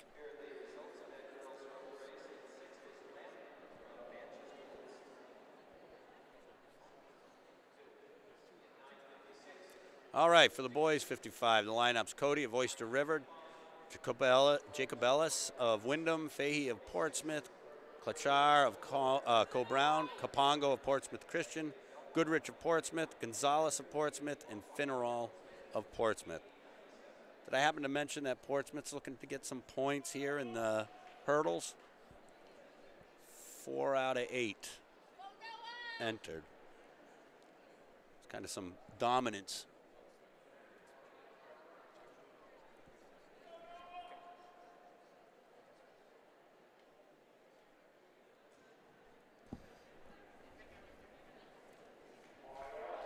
So they're called to the blocks.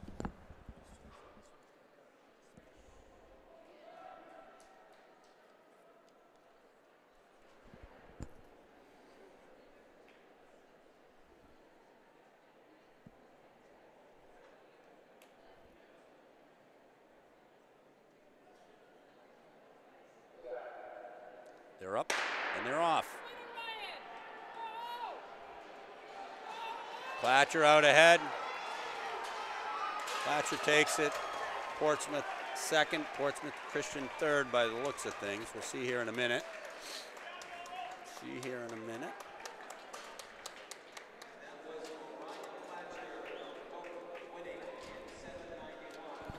So we got Klatcher winning that 7.91. Fahey of Portsmouth 8.10. Kapongo of Portsmouth Christian 8.31. Jacobellis of Wyndham 8.67. Cody of Oyster River 8.72. Goodrich of Portsmouth 8.75. Gonzalez of Portsmouth 8.76. Finneral of Portsmouth 8.78. That time puts Klatcher in the top 10 behind Franklin Taylor of Hanover. Clearing the track of the hurdles now, getting ready for the girls 55.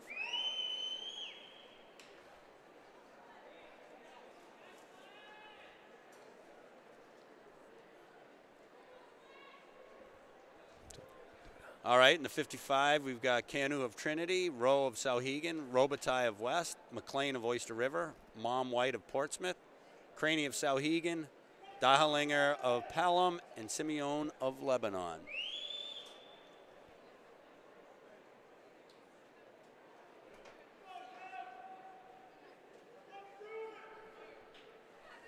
Been given the green light. Quick comeback from Mom White here. Yeah. She'll do it. Quick turnaround. Like you said, she didn't look like she was too pressured on that.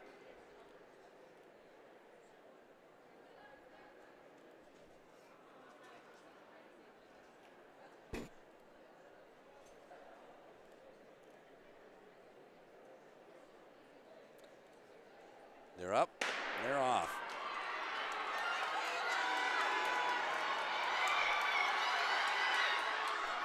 I was wrong. You were wrong. We got McLean from Oyster River with a 7.34. Robitaille West, 7.38. Mom White from Portsmouth, 7.61. Simeon, 7.67. Rowe from Sauhegan, 7.68. Canu of Trinity, 7.70. Oh, I've been reading them wrong. Sorry, guys. McLean of Oyster River takes that one. Robitaille in second, 7.38. Mom White, 7.61. Simeon, 7.67. Rowe from Sauhegan, 7.68. Canu from Trinity, 7.7. Craney from Sauhegan, 7.74. Dallinger in the 8th spot. Boys, 55-meter dash. We got Burns from Wyndham. Klatcher from Co-Brown. Another quick turnaround. Hopkins from Wyndham. Garofano of Wyndham. Doucette from Hanover. Duckett of Trinity. Barba from Portsmouth. St. Ange of Goffstown.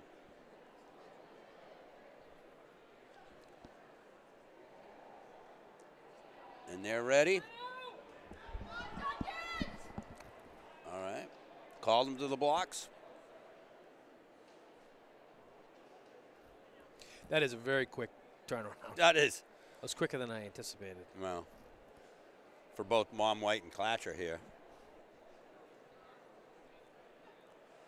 Now, Doucette had been favored in both the 55 and the 300, but it's not running the 300, elected for just the 55. So you'd anticipate he's definitively looking to win this.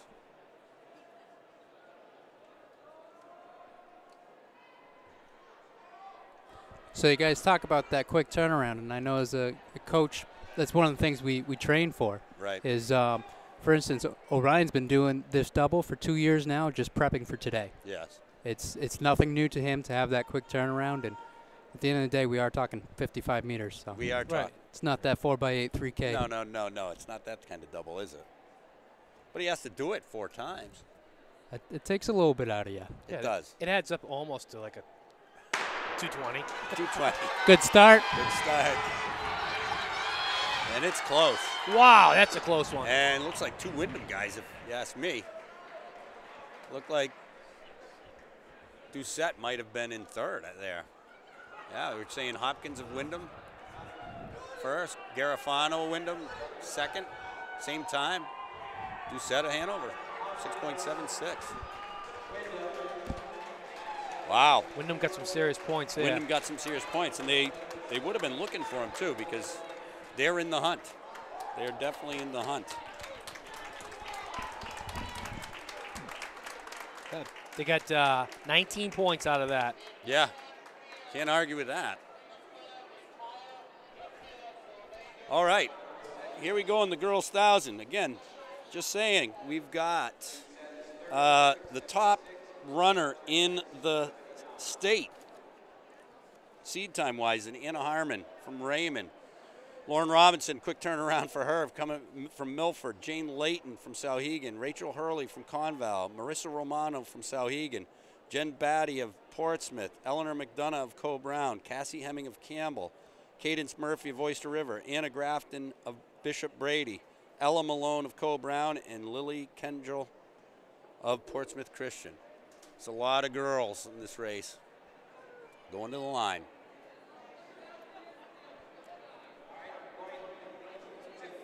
Now Harmon, as I said, is the top seed going in the entire state. I think it's 254 or something she's gone. A lot of the girls that were ranked behind her have elected for other positions. So Lauren Robinson slides up from, I think, 6th seed into the 2nd slot. So it'll be interesting to see what goes on. We should be seeing Harmon separate from the field right off the bat. Right.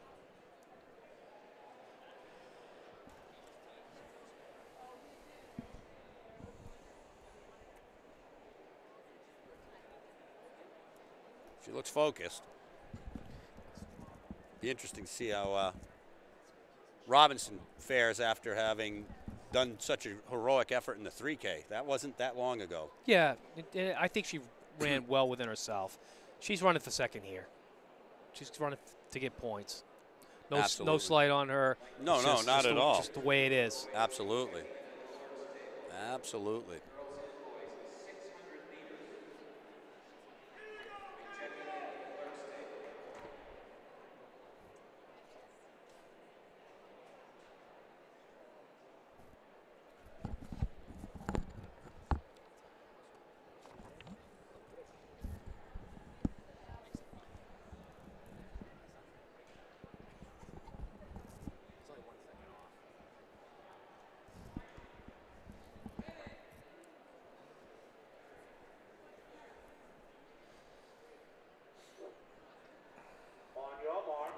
Called to the line. Here we go.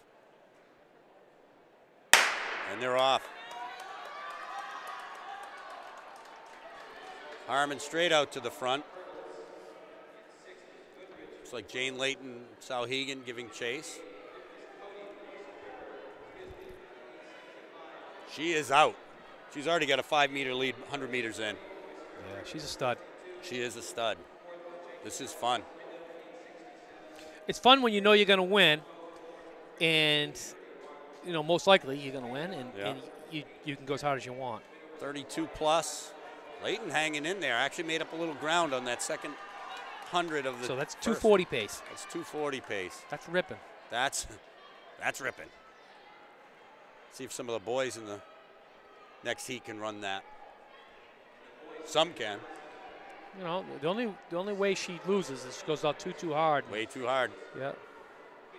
And she doesn't know any other way but to go out.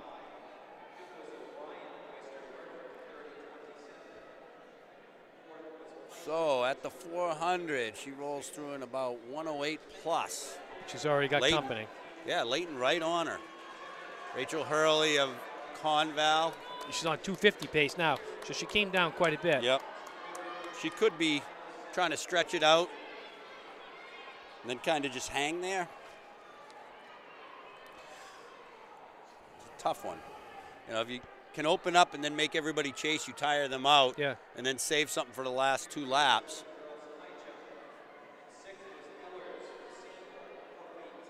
I wouldn't want a girl to be that close to me. No, I wouldn't. 2 laps.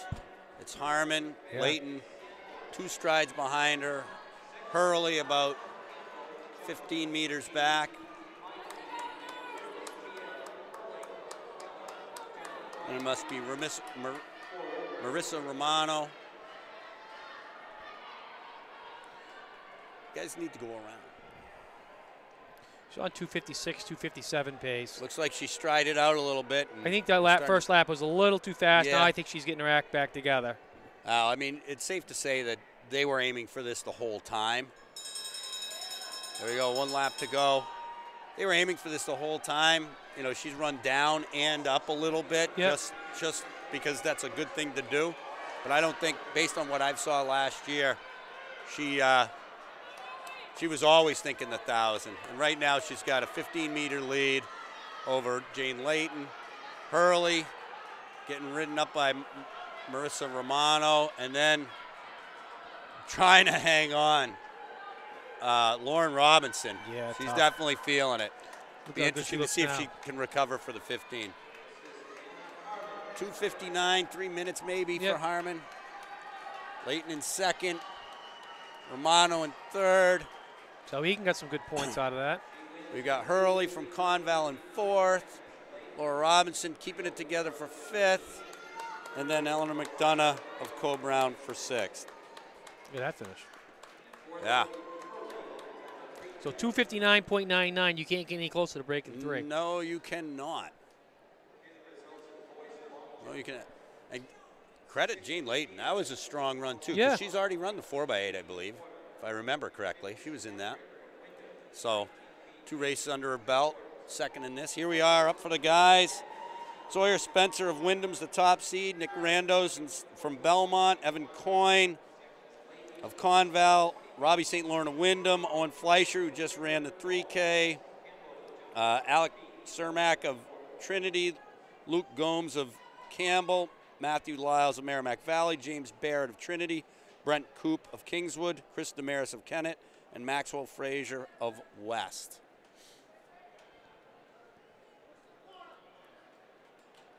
Sawyer has opted pretty much just to run this. I'm sure he's on a relay, but it's safe to say that he wants this bad.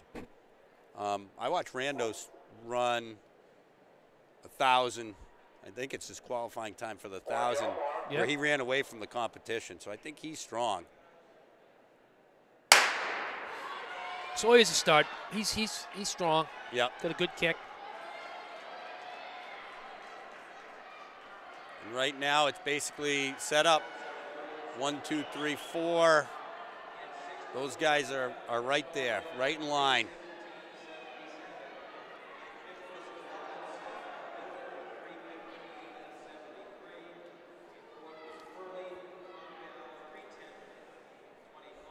As they come around, it's Sawyer to the front, shadowed by Randos and Coyne.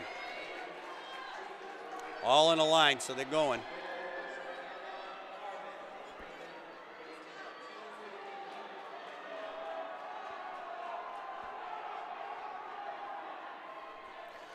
And that was only a 2:45 pace they went out at. Yeah, so they must be just picking it up as they go. Yeah. I mean, if you know you can outrun everybody and everybody gives you the front, why not? So 64 plus through the 400.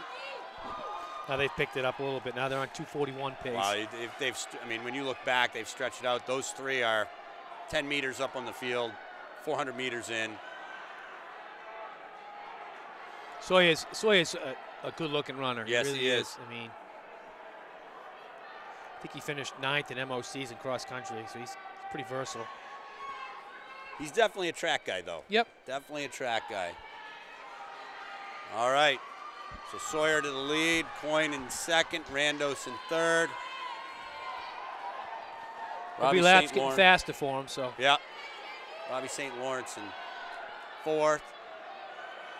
Right now, I would take Randos over Evan Coyne, just in the sense that it looks like Evan's already all out. Still a little bit to run, but he is starting to inch away. There we go, last lap. He just dropped his arms. Sawyer just dropped his arms. He's picking it up. Yeah, he looks good. He felt him out for a lap. Now he's just cranking. Why not? I mean, in some ways, why not? I mean, if you know you can outrun everybody, and you know you can. The only problem is you just never know what somebody else has in the tank. Yeah, you don't know. Kid in second looks good, though. He does. He looked like he went way too early, but he's still got. He's fighting. He's still got running. There's Sawyer. 238 or so. Nice job. Coyne, Randos, Robbie St. Laurent. There's some more points for Wyndham. Carmack, Gomes. So Sawyer took that 238.58 Coyne, Condell, 241.10, Nick Randos, Belmont, 243.54, St. Laurent, 247.41, Kermack of Trinity, 249.09, and Gomes of Campbell, 249.41. So Wyndham got quite a few points on that one. Yeah, they did.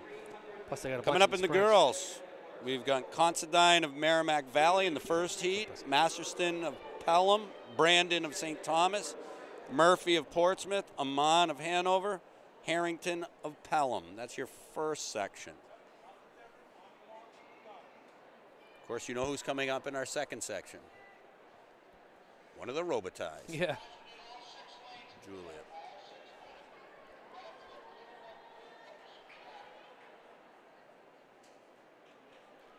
.600 to me is one of those weird events. Gut wrencher?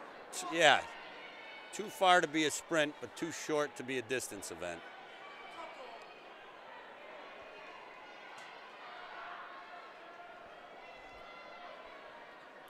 Well, we've got a number of people making up the stagger fast. Of course, in this race, you get around the first two corners and hit the cones, and you get to cut in, and then we really get a sense of where this race is going. Looks like Harrington right to the front, followed by Constantine of Merrimack Valley. Then Amman of Hanover. Oh, sorry, no, Murphy of Portsmouth.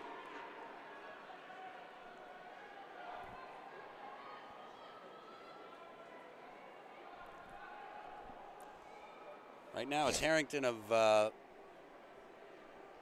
Pelham stretching it out a little bit. Got about 3 meters on Merrimack Valley. Hanover in third, Portsmouth in fourth, St. Thomas in fifth.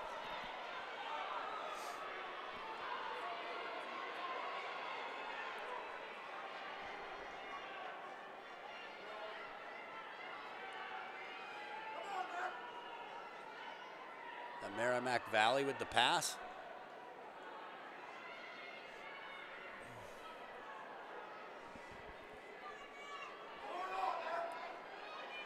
Come 3 wide around the corner.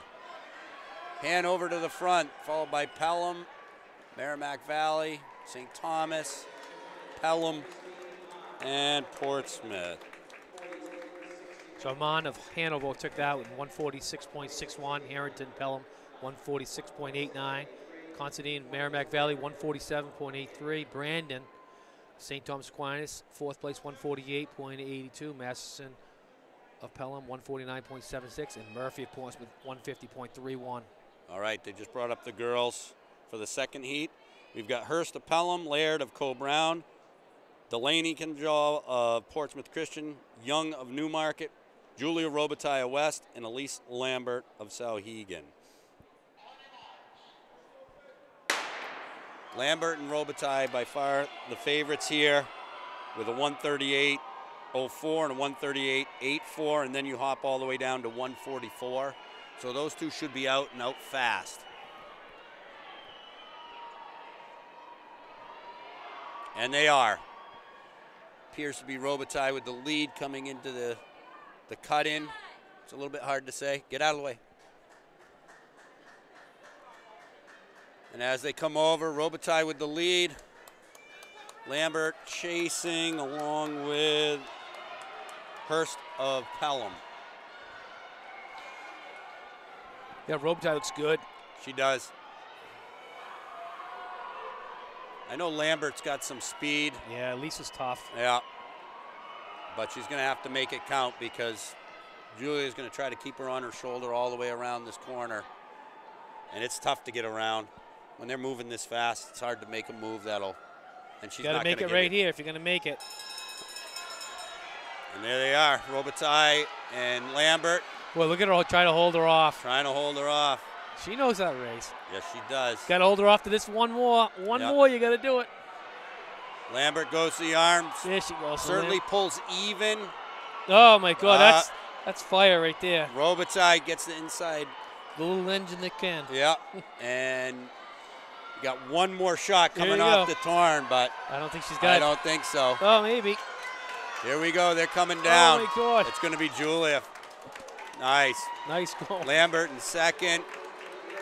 Newmarket in third. Co-Brown in fourth. Portsmouth Christian in fifth. And Hurst and Pelham in sixth. Holy cow. That's a good one. That's 20 points. Yep. 600, 3K. 138.64 on the win. Lambert second, 138.95.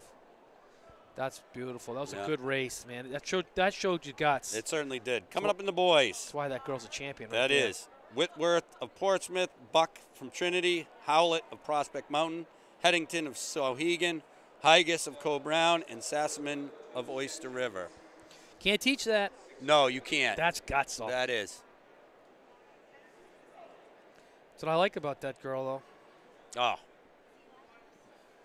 You know, and I think if you look back, obviously you're always trying to win and stuff like that, but if you look back, like even to like last year, the way she was operating last year worked perfectly into who she's become this year. Yeah.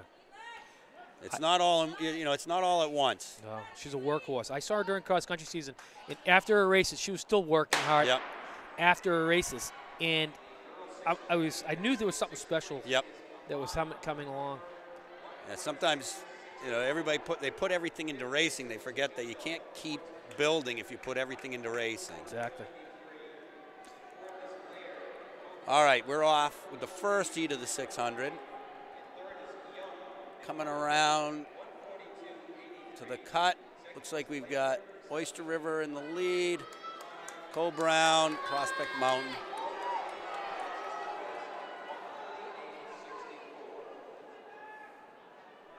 So that's Sassaman from Oyster River up front right now, being shadowed by Higas and Howlett.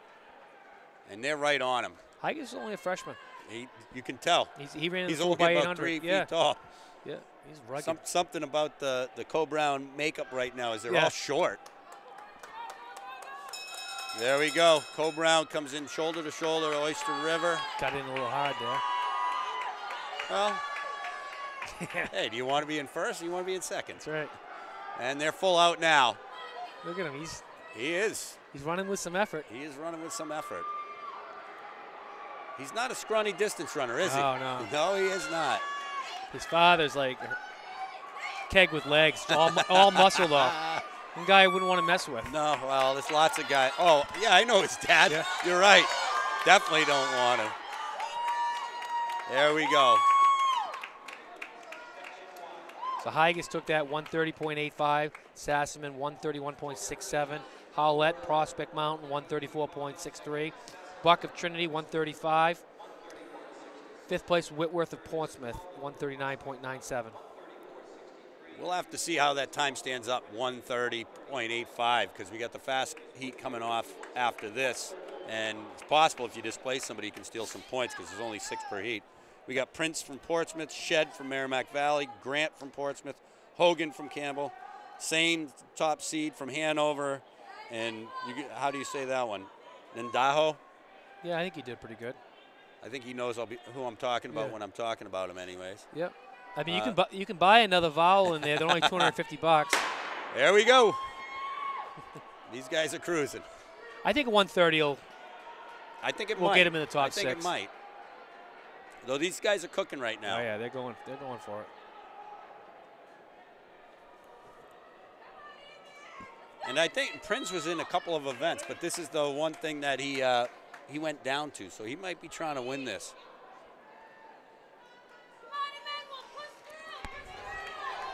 And into the lead is Singy, who is the top seed.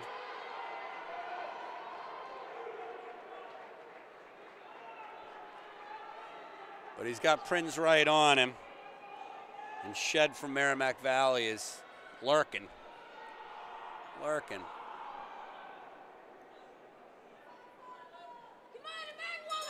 They're through the 454. They're going. He's going to have to find time to get around because that guy's not letting him by, that's for sure. No. He made one attempt. Yep. Kid thwarted him. He's trying to make another attempt. He is. And ooh. I love it. I do too. Nice fight there, kid. Saving up. Yep. One last shot. And it looks like that might have been it, though. I don't know. Trying. He's running wide. Yep. All right, Smart. so it's Sengi. Smart running. And then it's Prinz and Logan. I mean, Luke Hogan from Campbell. Good times, though. Yeah. They were moving. Ooh. He will. Yeah, he will slide in. So I guess slides in. Yeah, so Signy of Hanover, 125.31. Prinz of Portsmouth, 125.82. Hogan of Campbell, 126.14. Shed of Merrimack Valley, 129.25. Grant of Portsmouth, 129.83. All right, we're going to be switching over to the 300. And the beautiful but strange part of the 300 starts on the other side of the track. It's going to be a little bit difficult to see exactly what's going on, but we got Canu back of Trinity, Stafford from Hanover, McLean from Hanover, Totkus of Laconia. That's in the first heat.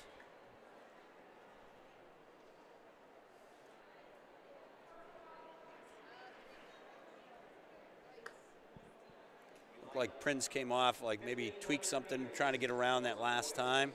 Yeah, he tried, man. He tried really hard. It's not easy to get around on a corner when you're moving that fast already.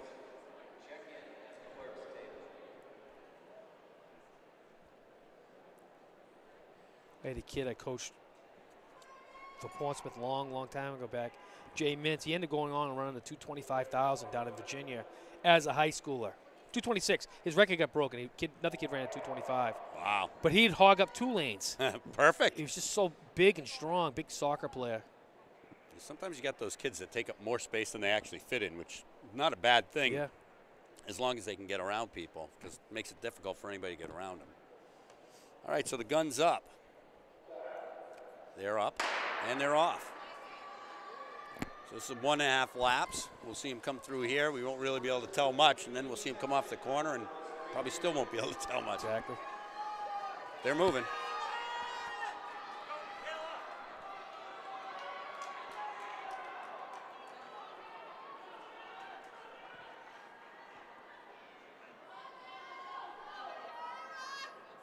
Well, we got some movement going on the back. People on the inside going around, people on the outside, so they're definitely going to come off the corner in the lead.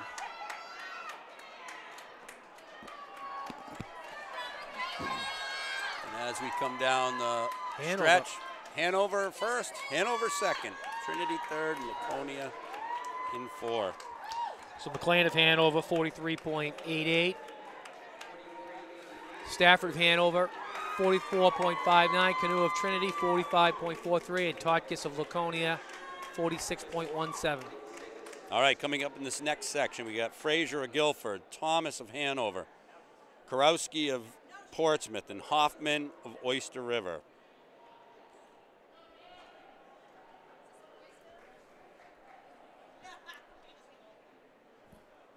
How many heats of this do we have? 3. 3 heats. 3 heats.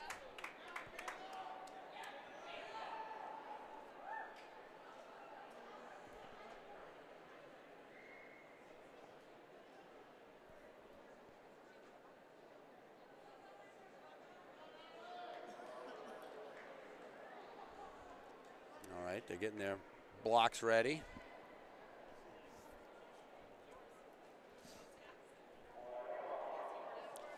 All right, they've been called to the blocks.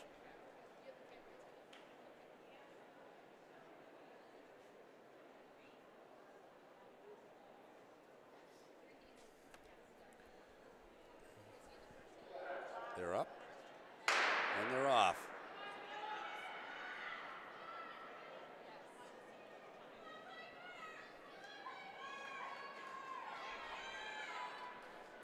So second heat coming through. Looks like they have 3 entrants.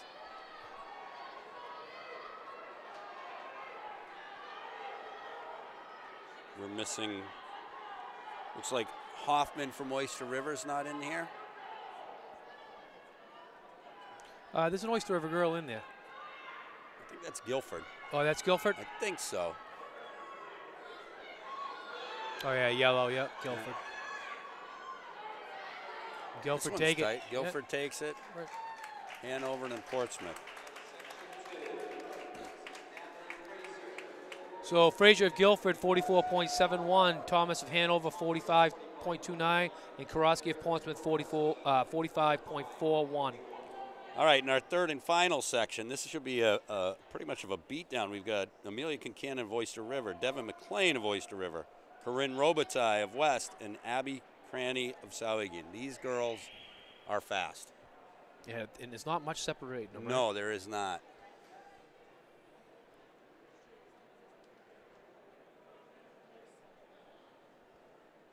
Not that the other girls weren't fast either. Certainly faster than I can go. Yeah, me too. The only way I can go that fast, you drop me off the top of a building. Come to a sudden stop.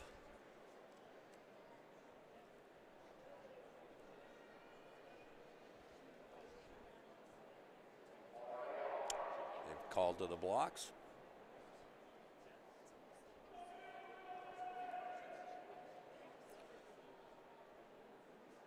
West has got 20 points by Julia. What did they get? 8 points out of Corinne that first time, and then Hurdler. Maybe 1 Lamper point. was 1. Yeah. So that's 29 points through 3 events. That's not bad. 4 events. 4 events. 29. And these girls are flying. I'll tell you what, Corinne's actually got better form than Julia. Yes. I mean, I suppose if you're a sprinter, yeah, you know, that's something that you can't really get away with mechanics that are not sound. Right. Very difficult. Not to say that Julia's form is not. No. Certainly a lot more efficient. And there we go. She took Julie's it. going to win it. Yeah. I mean, Corinne. Sorry, Corinne. That was a good race. That was a great race. So Corinne Robitaille, West, 42.20. Cranny, Sauhegan, 42.85. Concannon, Oyster River, 42.87. And McLean, Oyster River, 43.12. All right, coming up in the first heat of the boys, we've got Galliano of Hanover, Gomes of Campbell, Clatcher of Coe-Brown, and Petrin of Lebanon. So we were just saying that was 29 points. It's now 39 points. Yeah, and pretty good day. Julia coming up in the 15. You'd have to almost anticipate she's going to get those 10 points as well, because She certainly had the upper hand in the 3K against Durham. And while she's had more time to recover, it just looked like, you know, again, certainly Julia's got some momentum behind her. Right. And it's got to help her confidence. And I think, you know, definitely sitting in the back of Durham's mind is going to be, she already got me today. I mean, you got to be able to clear that out of your head. Right. But it's not easy either. All right, call them to the blocks. I think Durham will be pretty tough in the 1500. I don't disagree, because I think that's her better event, actually. I do too. They're up, they're out. But you got to respect Julia's ability to finish a 1500 if she wins the 600. Yeah, and I liked how she fought off Lambert. I mean, that was That's to me that was the race of the day so far. So far, I know I wrote up as the boys 1500 could be spectacular. Nothing says it will, but there's just a lot of names and a lot of jostling, and who knows? Klatcher way out on this one. Way out. He's going to finish 15 meters ahead of everybody.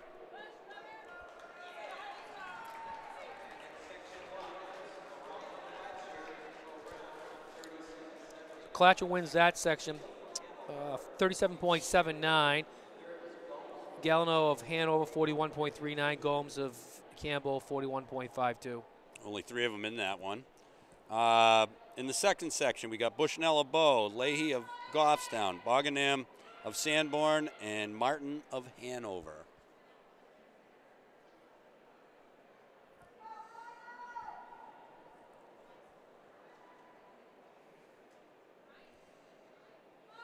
I think if I remember correctly, Bushnell was running indoor last year, but for some reason, if I remember correctly, he wasn't. This is a Bow, wasn't running it, and he wasn't running outdoor, which is kind of an odd setup.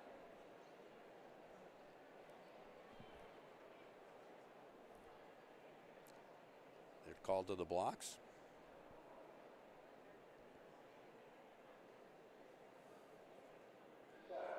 They're up and they're off.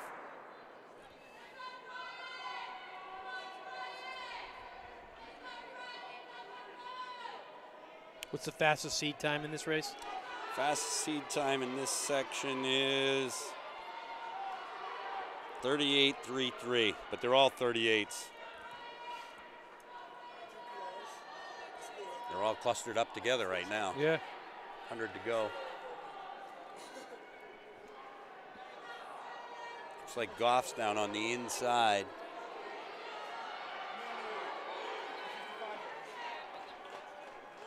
Upper hand.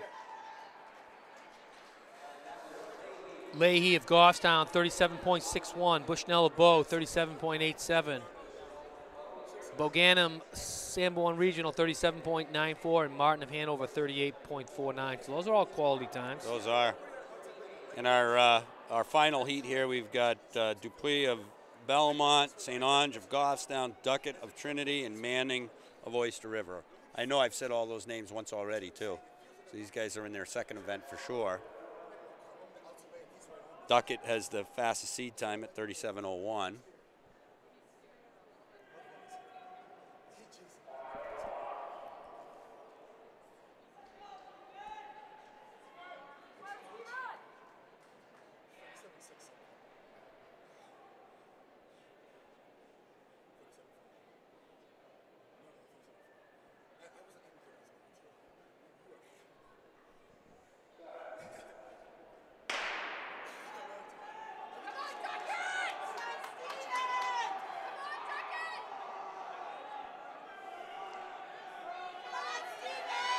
Belmont has made up the gap on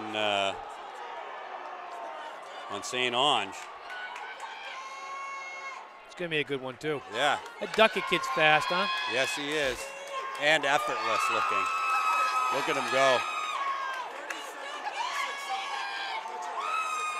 From Belmont's not doing too bad on the inside lane either. They keep throttling out. Wow. 36-17, wow. Stephen Duckett is your winner. Trinity, 36.17. Dupuy of Belmont, 36.73. St. Ange of Goffstown, 37.04. And Manning of Oyster River, 37.61. Those are some fast times. That's the fastest they've run all year, so nice to spike up, I guess. Yeah, it's great that. All right, we're getting ready for the girls 1500. We got Robitaille from West, Durham from Milford, Robinson again from Milford, Ververka again from Conval, Addie Cox, Cole Brown, Corzo of Portsmouth Christian, Scully, Sanborn, Duty of Oyster River, Zlotnick of Sauhegan, Riley of Belmont, Slavin of Oyster River, and Sullivan of Oyster River. At this point, I just got to give a shout out to my buddy Ryan Goodrich. I told him I'd bring up his mention before the 1500, so I did. He's staying at home and watching the Super Bowl. Who's playing today? I don't know. Some weird red, white, and blue Patriots or something. All right, and they're off. And right to the front, Durham looking to burn Julia off. Yep. Right to the front, we've got Durham, Robitaille, Corzo, Cox, Ververka, Robinson, Zlotnick. I'm interested in watching how Robinson runs this. Yeah, she looked tired after. Yeah, she did. She did. I'm going to say Robitaille's going to win this one too. I think so too.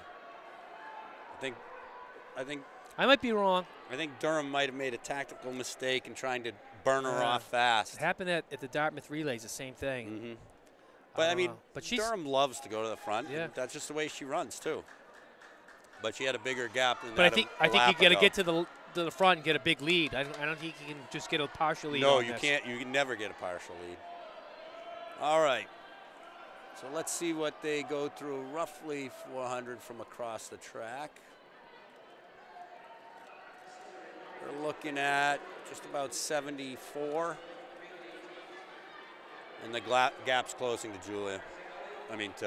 Julia's closing the gap to Durham.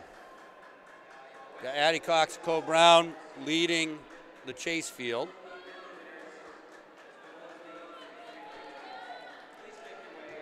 About 40 meters back, not quite 40 meters. Field is strung out pretty good. Not quite single file, but pretty close. Durham still out front.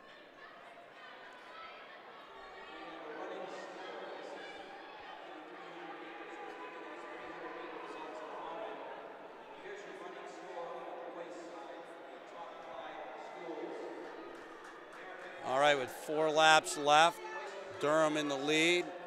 Robitaille sitting right on her shoulder. Addie Cox bringing up the chase pack, followed by Robinson, Corzo, Ververka. So like on 4:42 pace right now. The lead's 4:42? Yep.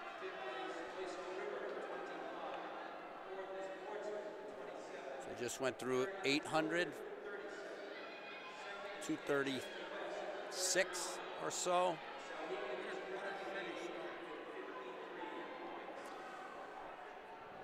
Three laps to go, and we've got Durham shadowed by Robitaille right on her shoulder. Julia looks pretty good. Looks pretty relaxed. Durham looks like she's working a little bit. Cox, Robinson, Scully, Corzo, Ververka, Zlotnick. They're still clipping along, though. Yeah. Leg action looks snappy, so neither of them are done for sure. I would never. 2 laps if I was Durham, I'd never call it Colorado a race. No, never. You know, last year she proved me wrong a couple of times. 2 laps to go. It's Durham shadowed by Robitaille. Robinson just in front of Cox, Corzo, Scully, Ververka. Robinson's running pretty good, though. She's holding in there. I mean, she knows she's in it for points, so. Here we go. 1.5 laps to go. Looks like pull the trigger. Looks like Julia's trying to crank it up, move on to the pull shoulder. It right there. If I were her, we'll see. But it looks like Durham's working hard to keep her on the shoulder. Here we go. Julia's pulled out, but she is off the shoulder.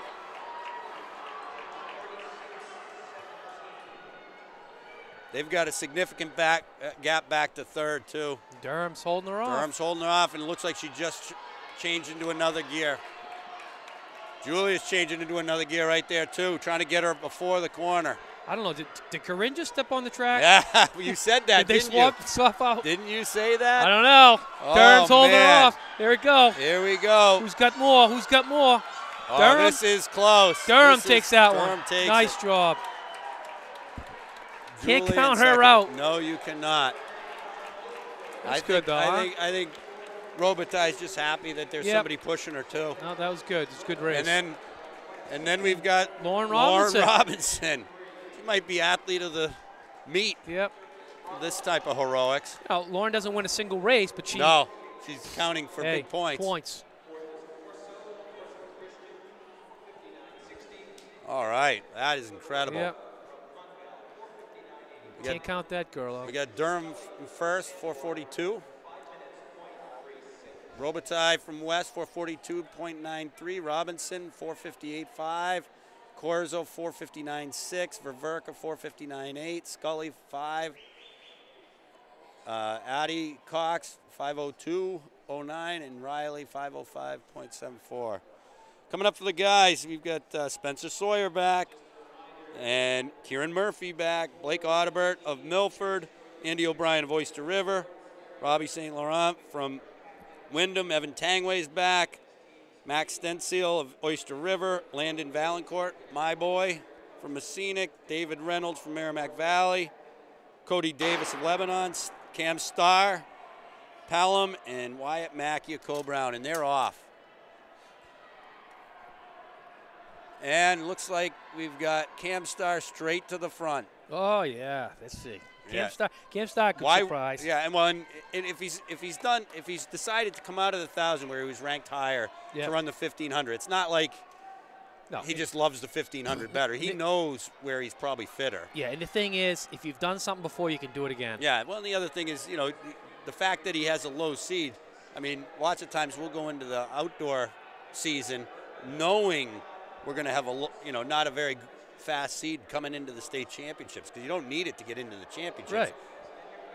So save it for later, and maybe that's exactly what we do. So we got Cam Starr, Audibert,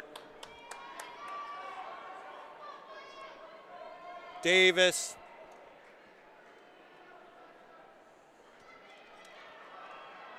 Sawyer moved up, Tangway. I think that's Murphy. If I was Sawyer, I'd sit right there. Valancourt. I don't think anybody can outkick Sawyer. No. There's no reason. I mean, maybe Cam Starr can, but there's no reason. Are you going to bank on it? I wouldn't. If I was Starr, I'd be doing right what I'm doing. Get the heck away. There we go. They're strung out, so they must be going pretty good. Well, they're ripping along pretty good. We're going to have 600 here in a minute. Cam Starr looks like he just put the pedal down again. We're about through 600 and 142.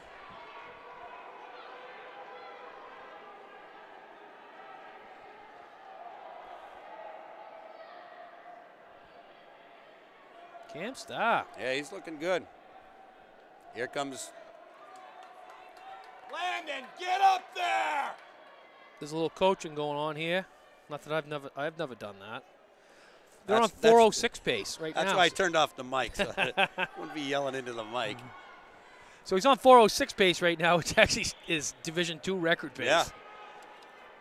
All right, I'm glad that there's one good sign. My boy listened to me anyways. I don't know how it's going to help him finish, but he actually moved around the slower guys, so perfect. There we go, Cam leading with 3 laps to go. He's got about 15 meters back to Audibert. Then Sawyer. Yep.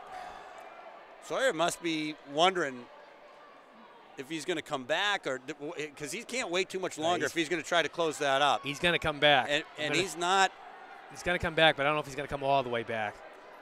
Well, I mean, and Sawyer's in a bizarre position to be in third. Like, he needs to get around second, too, if he's going to close up on Cam Starr as well. Cam looks like he's talking to his legs right now. I've seen him do that a ton, though. It's pretty characteristic. So 400 meters to go. Cam Starr out front, 15 meters. Blake Audibert in third. Sawyer, Tangway, he's staying. Murphy, Landon. I mean, Valancourt. He's on 4:10 pace, so he's not really losing too much off his pace. No. I've seen him, you know, I've prayed for him to come off before with my guy chasing him and stuff, and he's pretty good at hanging on. Audibert's closing it up a little bit.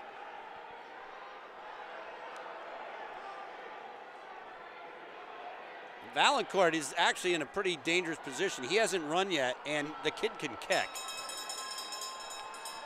I think Cam Starr might have this, Cam's going to win this. though. Cam's going to win this.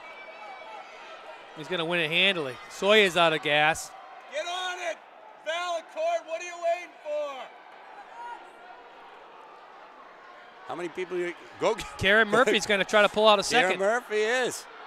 Sawyer's coming. Sawyer's putting what he can into it. Cam Starr just looked back. I hate that, though. Yeah, I do too. But he's going to make it. Cam Starr's going to have a good race. Yes. Cam Starr in about 4:14. Next to last seed. Sawyer, Murphy, Valancourt, Audibert, Tangway, Lebanon. So you got Cam Starr won that in 4:14. Sawyer 4:17. Murphy 4:17. Valancourt 4:19. Audibert of Milford 4:20. Tangway of Coe-Brown 4:21. Davis Lebanon 4:22. Stensley of Oyster River 4:27.44.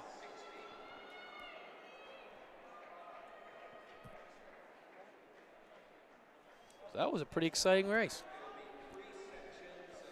Cam Starr hasn't run a lot all year, but when you know how to win, you know how to win.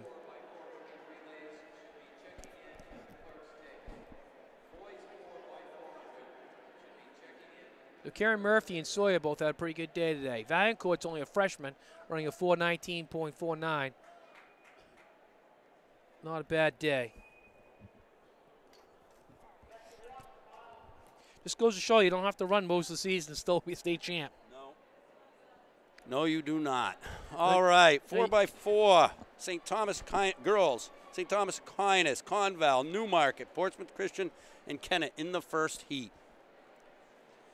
Well, you got to be proud of your boy there. Oh, yeah, he did all right. Yeah, there was a couple other tough freshmen in there. There is. And the part that, I mean, he had the luxury that he was in fresh. Only him and Cam Starr, the only two, I think, that were in there totally fresh. So that certainly helps. But, you know, the part that I like is he did what I told him. And you know, sometimes as freshmen, it's pretty easy to get geared up and super excited and either drawn out too hard or intimidated and staying way in the back. So pretty happy. Well, you know what? I'm happy for Cam Starr because you know, his cross-country season. I mean, you know, he was the favorite. I would have liked to see all kinds of bad things happen to him last year, but that's because I had the next best guy.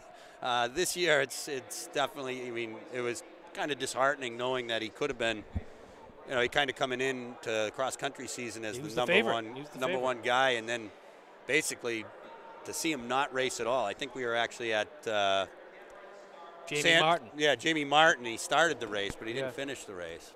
That was the beginning of the end. But at least he's back on track. Yeah, now. Exactly. On your marks. Here we go. Set. So we'll get the girls 4x4 up. Division record is 4:11 by Hanover.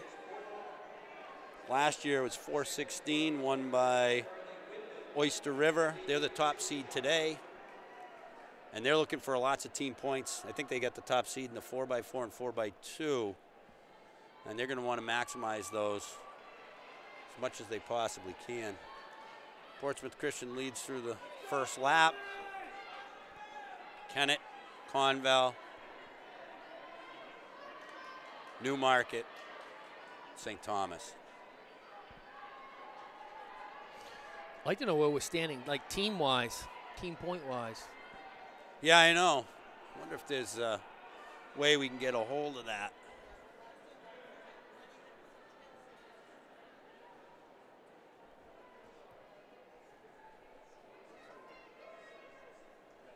Portsmouth Christian first through for the handoff.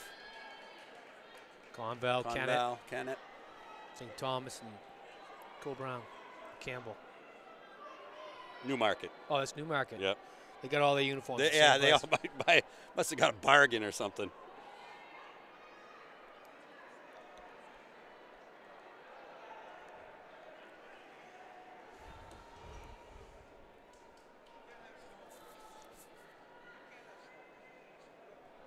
I think if I was racing, I think I'd rather run the 4x200 than the 4x400 indoors, because it's just one lap. You can kind of focus on that one lap, just hammering.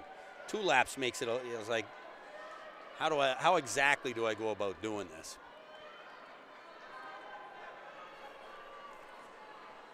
We got Portsmouth Christian stretched out over Kennett, though. Kennett looks like they're making up ground on the second leg. Newmarket just went by Conval. St. Thomas in 5th.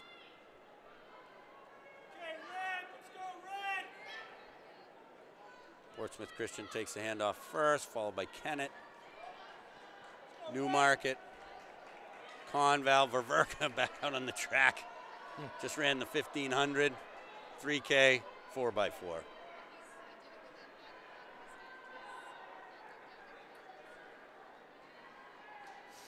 So after the 1500, Souhegan girls were winning tied 53 to Milford's 53. Manchester West is 47. 3 girls in 3rd. And Portsmouth 27. So imagine that. Yeah. 53 to 53, 47. Wow. You said Souhegan to Souhegan and Milford tied. Manchester West. So we're going to have to see how that comes down. On the boys' side, it's a runaway. Wyndham 61, Portsmouth 37, Cole Brown 33, Oyster River 33. Yeah. So Wyndham, they can't lose at this point. Right.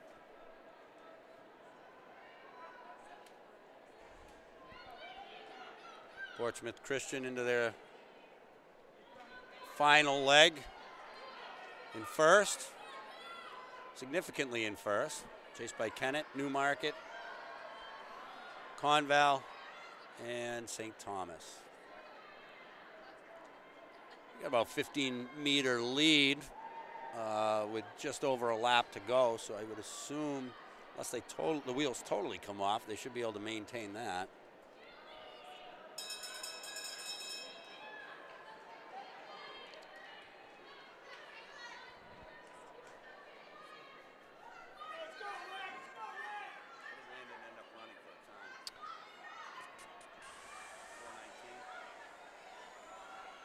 Yep.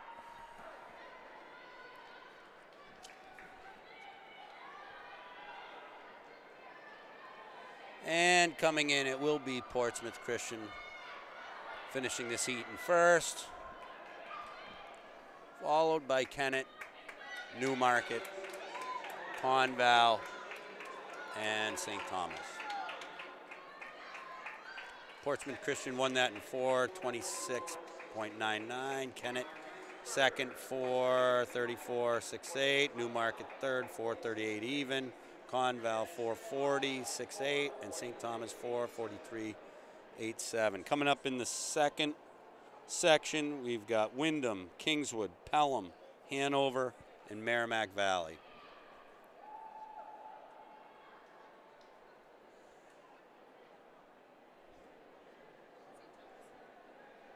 Bringing the girls to the line now.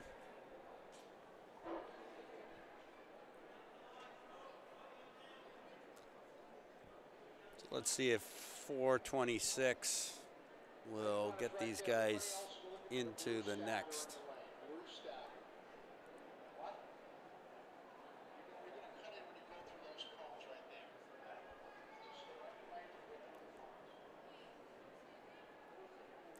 So you said Souhegan and Milford tied going in. Yep. We have Souhegan and Milford as the 3rd and 4th seed in this race. coming up in the next heat. So we might be able to get some idea from that.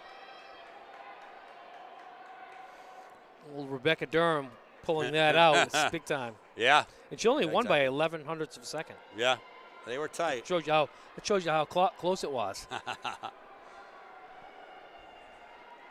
All right, in our first lap, looks like we got, is that Pelham out to an early lead? Nope, Merrimack Valley out to an early lead, followed by Windham, Kingswood, Hanover, and Pelham.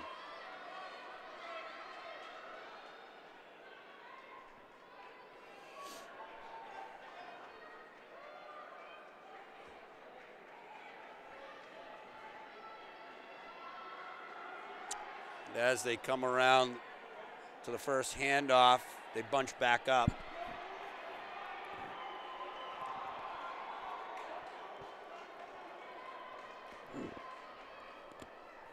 We got Hanover taking it first, then Windham, Kingswood, Merrimack Valley, and Pelham.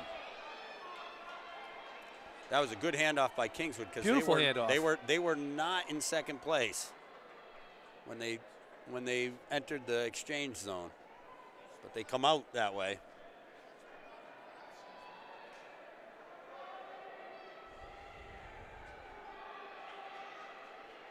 Hanover opening up a gap. Kingswood and Merrimack Valley chasing. Windham trying to hold on, and Pelham closing the gap back to fourth. Actually, it looks like they're about to go around Windham. We now have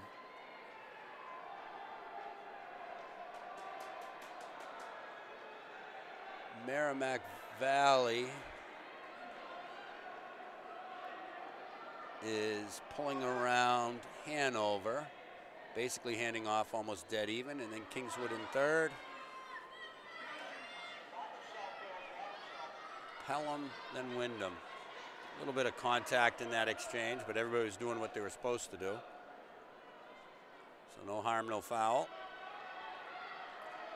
Got Merrimack Valley stalking Hanover, but I'm not so sure they know that Kingswood's coming up behind them.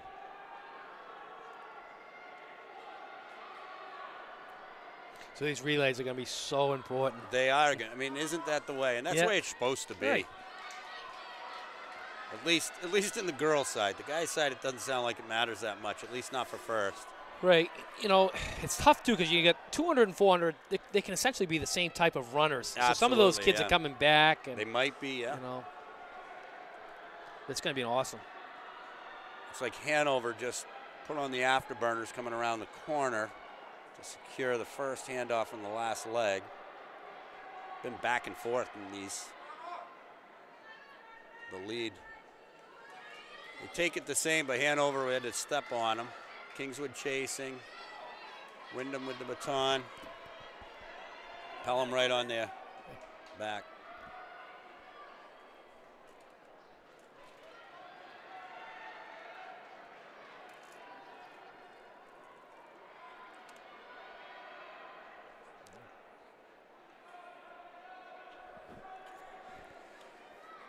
With one lap remaining, Merrimack Valley is passing Hanover, tracked by Kingswood. Pelham slid up into fourth. Windham off the back a little bit in fifth.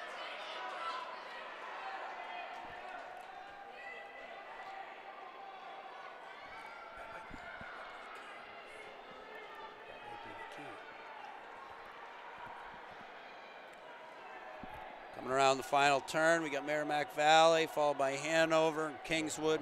That'll be the finish.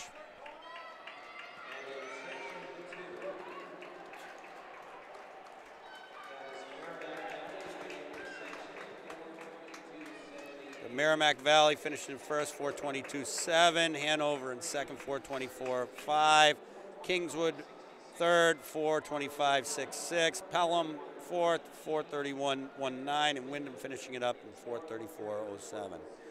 Our last section, Coe-Brown, Souhegan, Milford, Oyster River, and Portsmouth. And like we were saying before, Souhegan and Milford are currently tied. So where they end up on this is going to be pretty important. Yeah, it's going to be big time right now. And who's starting off for Milford? But Rebecca Durham. Yeah, she'll look Souhegan good. has Jane Layton, who ran fantastic, what was that, 1,000. So they're both kind of riding high at the moment. You We'll bring see how out this all goes. the marbles now. Yeah. Don't hold nothing back. No.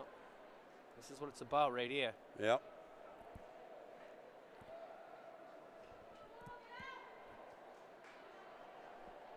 I think this is what they call a barn burner. On your Yeah. marks.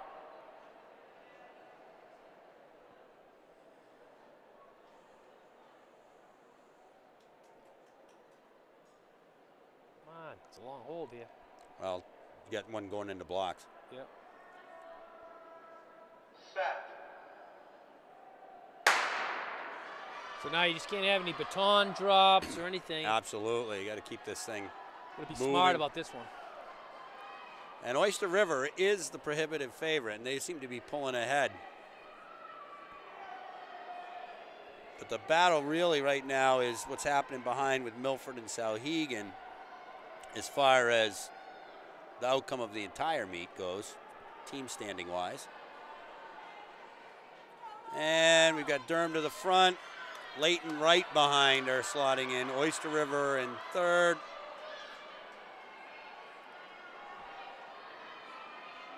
Portsmouth in fourth, and Co-Brown in fifth. Layton going around Durham, though. Layton's had a little bit more time to rest, Yep. so Durham's just going to keep it close. gonna try anyways. Looks like she's kind of Yep. got to the end of her rope here a little bit. Layton to Romano first, then Portsmouth, Oyster River, Milford, and Co-Brown. Portsmouth coming right up on Romano. If it's Romano, I could be mistaken. I'm not familiar with all Milford's those back girls. in front. Well, they're in second now. Yeah. Oh, he's just going to keep Oyster it close. River going all the way around. Yeah.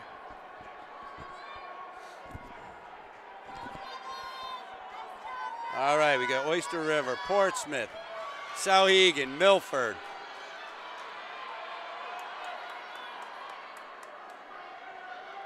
Co-Brown, fifth. Oyster River starting to pull away.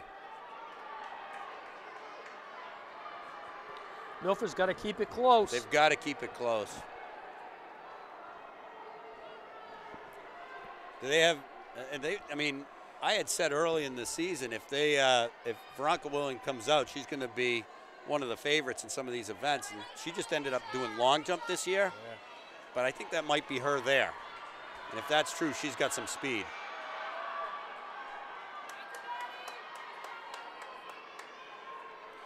Right now, Souhegan has a stride and a half over Milford, but Milford's going right by. You need to get to that next place You got to get to that next place.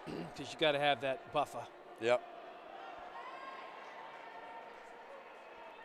I think what we have is you see a true sprinter going up against a true distance runner. Right. But Souhegan's got the room to spare. You know what I mean? Yep. You just don't want her to get another place ahead of you. Yep.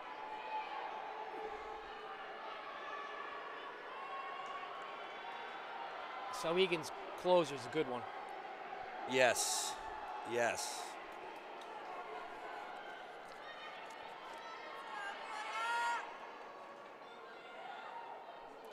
The other thing, Milford needs to try to open up some space because they are not in the fast heat of the 4x2.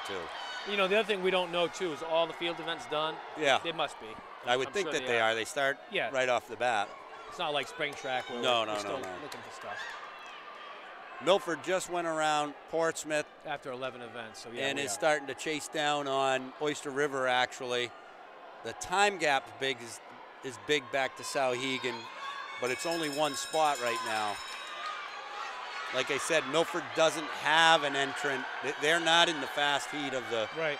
4x2. Souhegan is. That's why you want to get some serious points right here. Yeah, and if you can go to the front, you might just get them. You got Though it doesn't look like it. She was gaining on Oyster Yeah. River, but she's just going to hold this one. She's going to hold the fort down on this one, too. yeah. force them to have to, oh, and Portsmouth's coming, force Souhegan to have to beat you by one place. Portsmouth has gone around. Oyster River's going to win it. Portsmouth second. Milford's third. Souhegan fourth. So Milford's leading the team competition at this point, but it's only by one event. Going into the last event, Souhegan has a higher ranked relay team. So we got Oyster River in 4:14.2, Portsmouth in 4:16.69, Milford in 4:18.27, Souhegan in 4:20.69, and Coe-Brown in 4:34.43. Coming up for the boys, we've got Newport, Sanborn, Bow, Lebanon, and Kennett. That's the first heat. There was no one else in the slower heats who were faster, right? I don't think so. Those girls were going pretty good, so I can't imagine it.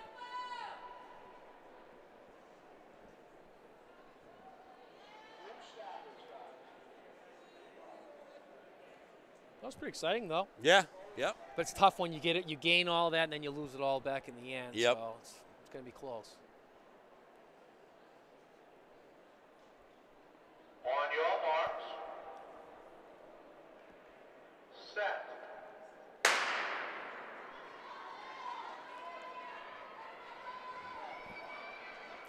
Do we know the results of shot put?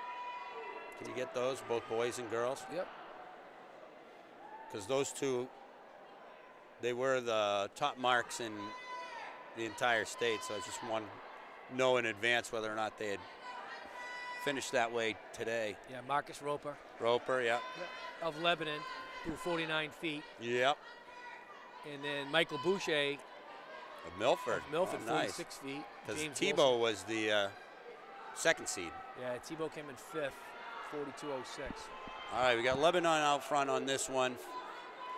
Being passed by Bow is Newport, so Newport into third. Kingswood.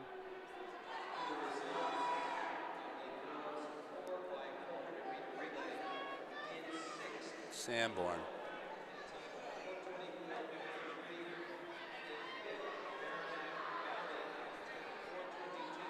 Kath Merchant took it. Yep. Looks Kathy like Merck. it. Yeah, I was gonna say that looks like the order that they were seated too.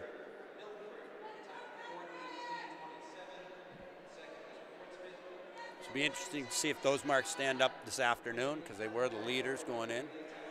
Right now we got Lebanon, followed by Bow, Newport, Kennett, Sanborn.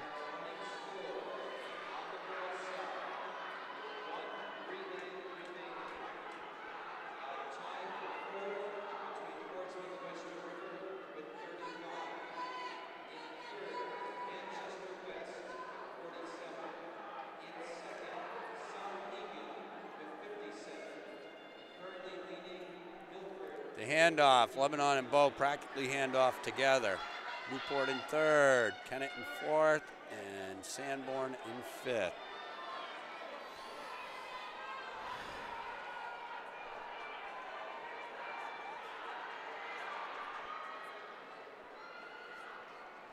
I think from what I just heard, Yeah, them 59, listing up 57. 59, 57. Yep. And looks like the makeup of our final section for girls 4x2 are the top 4 teams. Oh, wow. I think so. That's great. I think that's what they said. Of course, one of them being the 3-person wrecking machine of West. All right, we got Bow leading, Lebanon in second, Newport in third, Kennett in fourth, and Sanborn in fifth. I think Corinne's going to run a 300, Julia's going to run a 300, and the other one's going to run a 200. And the final one's going to take the baton with 10 meters left. It's too bad because if West had just a few more athletes out, I'm sure they could. Oh, I'm sure. You know. I mean, Trinity essentially did it last year on the backs of 4 guys. That's right. So 5 guys maybe. That was pretty crazy too. Bow leading, followed by Lebanon, Newport, Kennett, and Sanborn. I remember watching 3 guys win the state championship in Division III in track. It was Heath Vincent, Scott Merrick, and they had a hurdler. White Mountains? At White Mountains, yeah. That was crazy. All right, as we're coming in, Bo holds the lead, but there's a battle for second. Looks like Kennett went around, Lebanon, and then Newport slowed down before the line, and then Sanborn. All right, we got Bo in first with 3:53.3, Kennett in second, 3:55.2, Lebanon in third, 3:56.1, Newport in fourth, 3:56.8, and Sanborn 4:01.2. Next section has Oyster River, Conval, Coe-Brown, Hanover, and Campbell.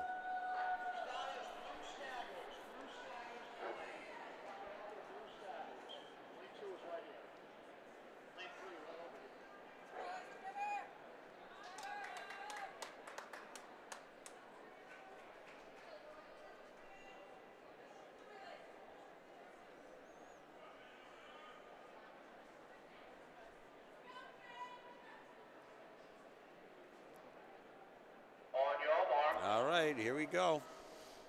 Second heat. Set. Off and running.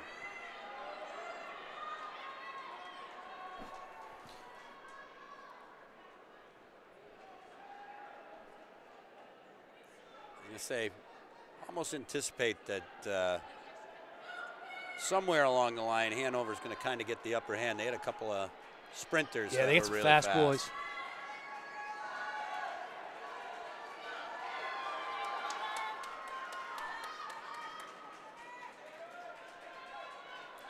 As it stands now, we had Conval to the front, just about to be overtaken by Hanover. Then Campbell. Then Coe-Brown. Oyster River going on around the outside of Coe-Brown. Hanover takes the baton first. Good split right there. Yeah. Conval in second. Campbell in third. Oyster River fourth. Coe-Brown fifth.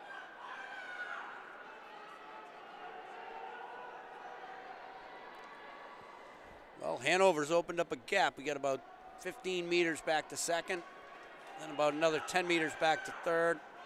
Fourth and fifth rolling up on third as we speak. The girls got one color uniform, the boys got another, huh? Yeah. Yep. Sometimes that happens in Division III, but it's usually by accident. Yeah.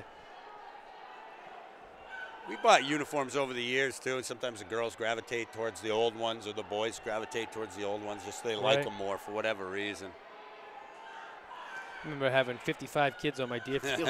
3 different uniforms, basically. Just crazy. Yeah. Hanover takes the handoff first, followed by Conval. Campbell and Oyster River essentially take it together. Coe-Brown had a good handoff and made up ground on the handoff. Hanover's definitely going to place in this. I would think. They're going to come out of the slow heat as a tough team. Unless they just don't have one last leg, but that doesn't seem to make sense. I think they're going to be fine. Yeah.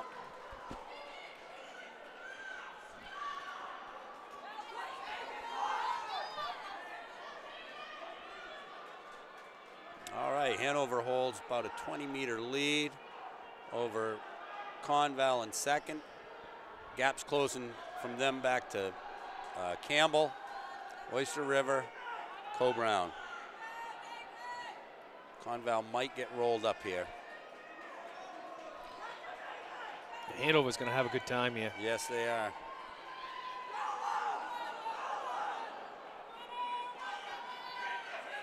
Drop baton, that doesn't help any. Well,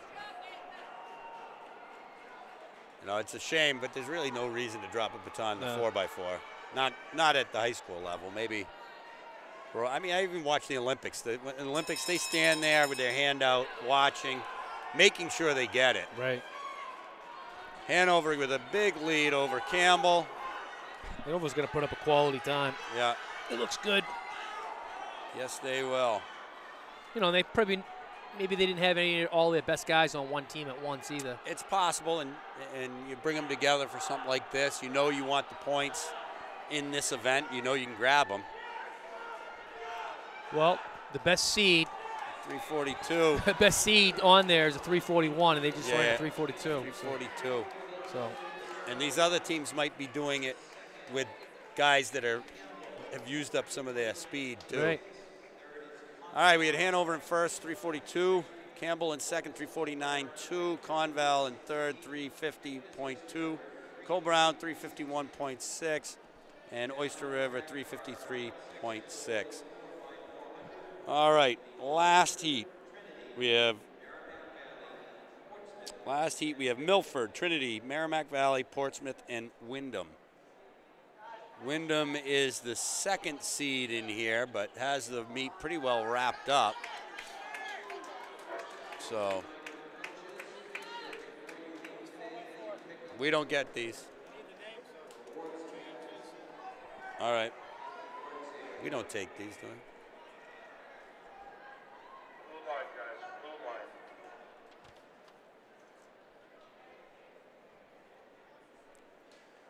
Lane 6. Blue line.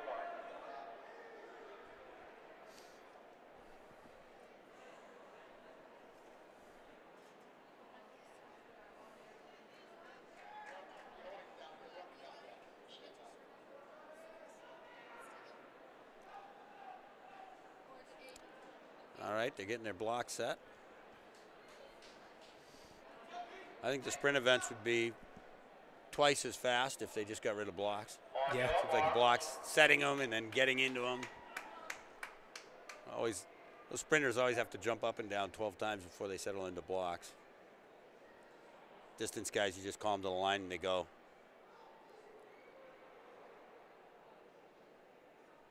Set. All right. They're up, and here we go.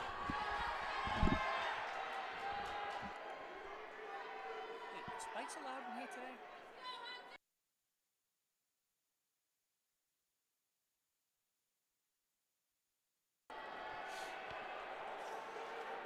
I haven't even noticed all day. Yeah. Yeah. No, they are. And it's fast.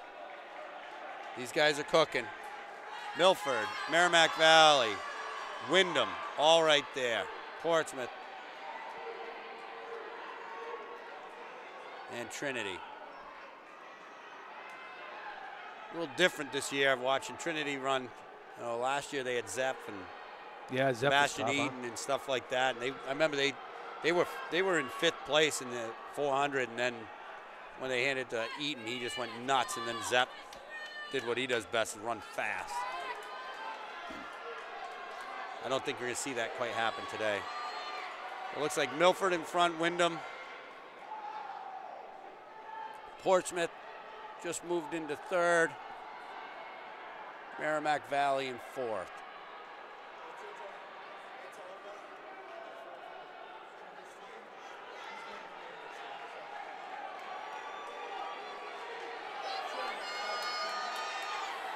Trinity's not getting back in this one. Portsmouth just went around to the front. Wyndham in 2nd. Merrimack Valley going around Milford, 3rd and 4th.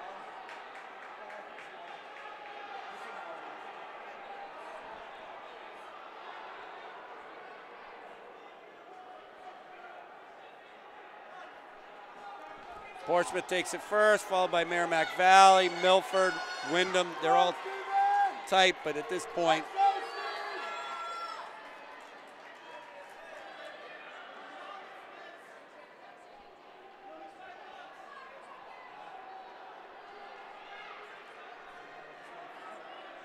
what was the time we were looking at? 342. 342, yeah. Yep. Wyndham slides into 3rd. Portsmouth leading. Merrimack Valley in 2nd. Milford hanging right there behind Wyndham in 4th.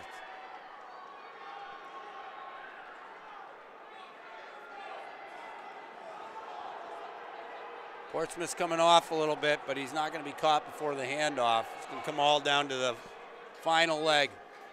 Who's got the gas? Portsmouth takes it first, followed by Merrimack Valley. And there's Spencer Sawyer anchoring. Merrimack Valley's moving pretty fast too. You'd have to think that Sawyer's going to be able to keep his pace the same pace no matter what. Portsmouth looks like they got a good one going here. They do. Portsmouth in the lead, Merrimack Valley in second, Sawyer in third, Wyndham, Milford in fourth. Anchor leg for Trinity's doing pretty good too. He's picking up some ground. Yeah. Too far back though. Portsmouth's going to take it. Looks like Wyndham might come around. They are coming around. Yeah, kick. He's got a good kick. Yeah. Portsmouth wins it, 3:35. Wyndham in second. Merrimack Valley third. Milford fourth. Trinity fifth. It's going to be close, 3:41. That means that Hanover got fifth. Hanover got fifth. So Portsmouth wins 35-3. Wyndham in second, 3:38. Merrimack Valley, 3:39 for third. Milford, 3:41.3 for fourth. And then, like we said, Hanover's going to sneak in for the fifth spot, and Trinity will end up with the sixth.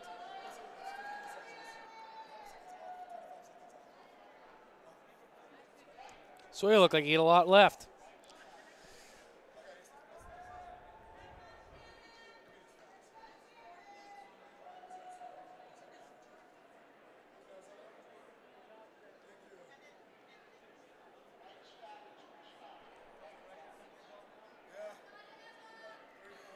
This 4x200 heat, we've got St. Thomas Aquinas, Bow, Co-Brown, and Guilford. All right, we got St. Thomas, Bow, Co-Brown, and Guilford in this one. There'll be 4 sections of this. 4 sections. That's a lot of sprinting. Yep.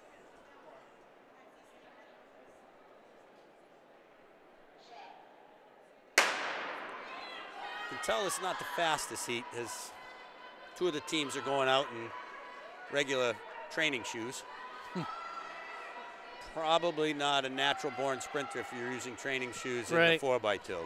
Hey, distance runner, we need you. Yes. Get in here.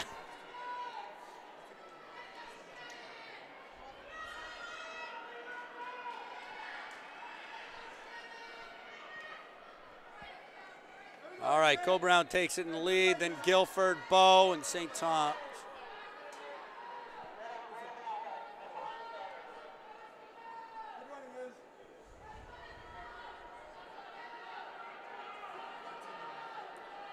Co-Brown's getting stalked down by Guilford, it looks like. I know, talking to the Guilford coach, they got 3 strong legs. I'd say this is one of them. Yeah, she looks strong. Yeah. I remember I hadn't, at the divisional meet last year, I hadn't heard the names prior, but they had 3 girls in the 200 or something like that. 200, 400 maybe. Co-Brown has the lead. Guilford is in second, getting tracked down though by St. Thomas and Bow.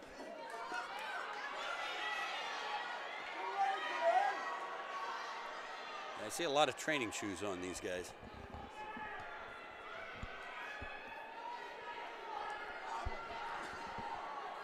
Co-Brown out front, but I think that St. Thomas is closing them down pretty hard. Closing hard.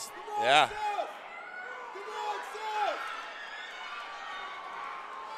And to the line, that's tight. I think it's Co-Brown, St. Thomas, and Guilford. That's what it is. Co-Brown takes it in 158.9. St. Thomas 158.9 as well. Guilford 159.4. And Bow finishing fourth in 202. The next section is Raymond, Wyndham, Epping, and Pembroke. I would assume that we're going to see Harmon in this event, and we do. She's right there, lead off.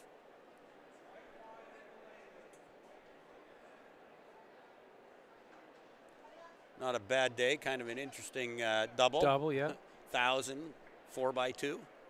But if you don't have the legs to run 4x4 or 4x8, I guess, you run 4x2. I bet she's pretty fast in the 4x2, I bet too. she is. Speed is speed. Something that has eluded me my entire life. Me too. Gee, you wonder why we gravitated towards the distance events. Looks like both of us have graduated to all-you-can-eat buffets. I'll beat you to that. Get out of my way. It's pretty much what it's come down to now, I think. Yeah. I'm gonna continue to blame mine on injuries, but injuries don't put the weight on. They just don't let you get it off. I'm finally injury-free, pretty much. Are you? Yes. I don't have any particular injuries. Just nothing feels good anymore. Right. No.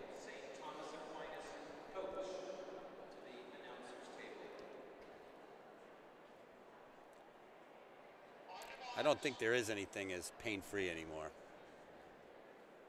It's just whether or not you can live with the pain. Harmon looks a little confused, I think, because she's not used to lining up in races where other people are using blocks. And we're off. I bet you she'll be in front at 200. Be interesting. Yeah. We don't even have to wait till 200. She's got the inside lane, and she has rolled everybody by the 100 mark. She's got wheels. She has wheels. I think last year she ran the 1,500, so after 1,000, this is going to be way short. She had to slow up to do the handoff. Yeah. Moving so fast. She kind of reminds me of Corinne Kennedy a little bit. Yep. Maybe a little bit longer. Yeah. You know, longer. Both a little bit taller and just kind of got the same look. Same look, same long, like stride. Yep. Can be deceptive.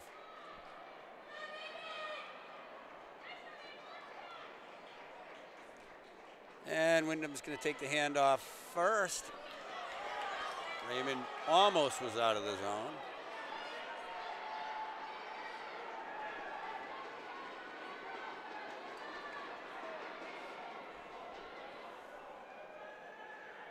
Well, all the marbles are pretty much going to come down to the 4x200. Yeah.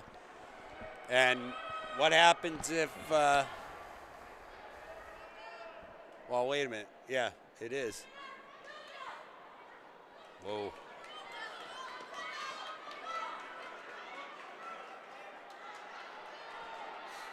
Yeah, I mean, we'll have to see how, we've got to see in this next section how Milford does. Yeah. Because Milford's has to win the section. Oh, they're not in the same section? They're not in the same? They're not in the same section. Milford didn't have a high enough seat That's too time. bad. It is. And that's why, had they been able to put that place in between them, it would have made Who's not things in a it? little easier. Oh, Milford's not? Milford's not in the the final. That's going to be kind of exciting, actually. Yeah. I'd feel bad if it was the other way around, but that's actually that's going to play. Yeah. That's going to play out a little strange. It is. So Epping ends up taking that one, 157.14. Wyndham in second, 157.51. Pembroke third, 159.66. And Raymond, even though the stellar leg of Anna Harmon ends up in fourth, 201.7. Coming up in this heat, we got Pelham, Sanborn, Milford, and Hanover. And again, Milford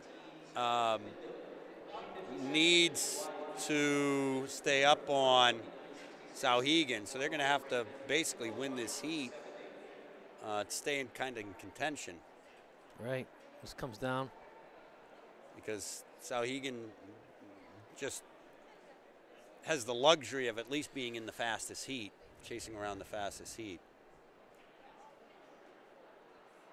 And Milford's we'll see. Got the fastest time going into this heat. Yeah. Into this section. Right. So they're not going to get. So they really they might not get dragged around. They got to go for it. Right.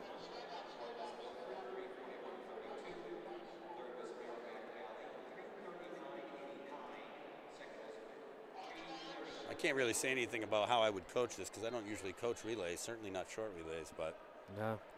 I just say you have to hammer. You can't worry, but you can't even think that there's any other people in this race. You need 4 fast legs, as hard as you can go. You are racing the clock. Yeah. You're all racing. You're running your fastest all the way through. If there's somebody in front of you, that's fine, but you just got to keep moving. I wouldn't be surprised if Milford puts up a super time here. Yeah. Yeah, I would. Don't be surprised. Well, right now, we got Hanover out. Hanover's way out. And there you go. I think that's Williams in the second leg here, too. Doesn't run any events all season, but runs the relays.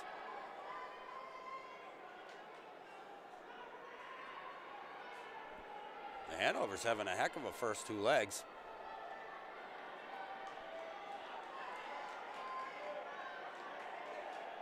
I was actually fooled at first. I thought Milford was Hanover. Yeah. Ooh. Gotta get it out. Milford had a good handoff.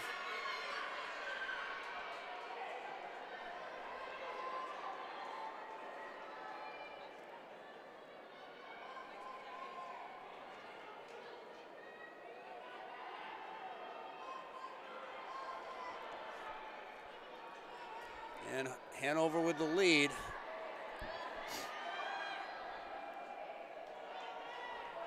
Milford down by about 7 meters. It's going to be tough to make up.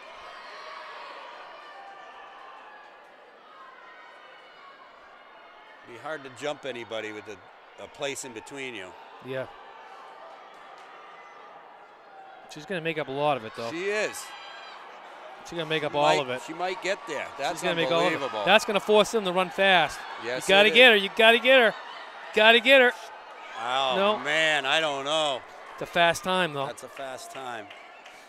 Let's see what we get, shake out of this. Milford takes it, 153. Wow. Tie. Tie. Wow. Pelham 156.6 and Sanborn 157.7. Coming up, we got Portsmouth West, Oyster River, and Souhegan. Yeah, and these times are messed up. Yeah, because they're based off 160s. Or something. I don't think so. Well, when you look here at the times for these are in the right time frames, but their seed times are based on 160s. Yeah.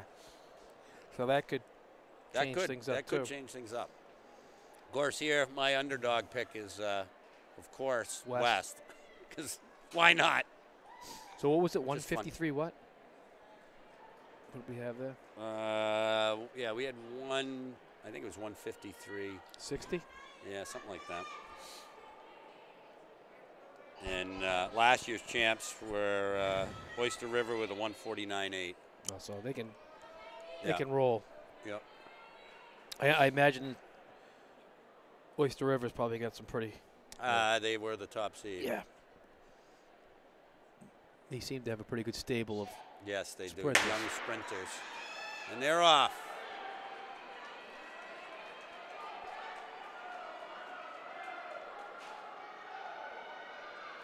Oyster River making up the stagger. They are on the inside, however. Tough call at this point. Looks like Portsmouth has made up some of the stagger, too. West may be in last at this point, but they're handing off to one of the Robitaille. I couldn't tell you which one. Oyster River and Portsmouth take it almost even. I would say that's Julia. That's Julia. I can tell by that arm. So right now, Souhegan is moving on second place. If they can pop into second place and finish there, they'll definitely have it.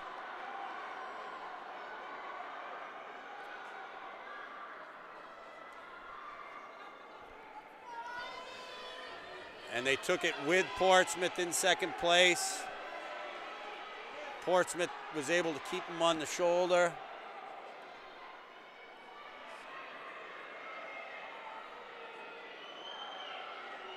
Portsmouth moving up.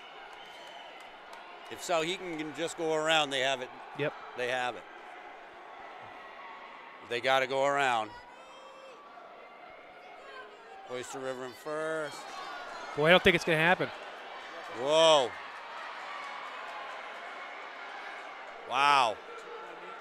Yep. 153.6. Yeah. I don't know. Look at this. They're closing. They're closing. Looks like Souhegan's If they do this, they got it. And they're going to do it. Souhegan. Souhegan did it. I think it's going to be Souhegan. West comes in third there. Souhegan, 151.7. So Souhegan should be the state champs. Should be 152.7. West 153.4. So they're in, yeah, because Milford's going to be in fourth there. Yep. So Souhegan's done it. Huh? I know what I'm doing. All right. So unless we haven't seen all the numbers or something like that, that makes the Souhegan girls your state champions. State champions. And yeah. Milford second. All right, coming up here in the boys 4x2, we got Pelham, Hollis, Lebanon, and Sanborn. I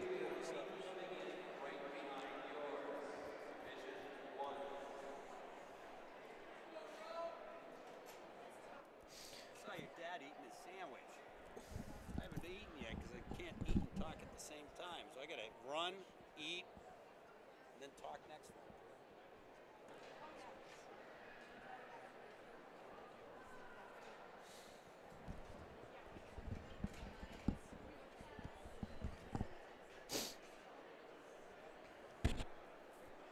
So it was pretty good for Souhegan. That was. And that Not pretty good. That was awesome. I mean, their anchor leg deserves a lot of recognition for that. She really bore down. yeah, because they came from third all the way up to first. Oyster River, they fell. That was too bad. That was too bad. Thankfully for them, I guess it wasn't for all the marbles. Right.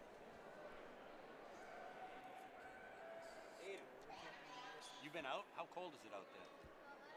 Oh. Okay. I'm limping.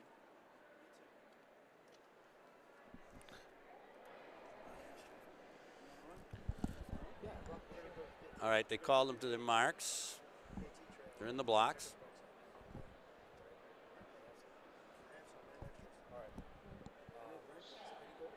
They're up, they're off.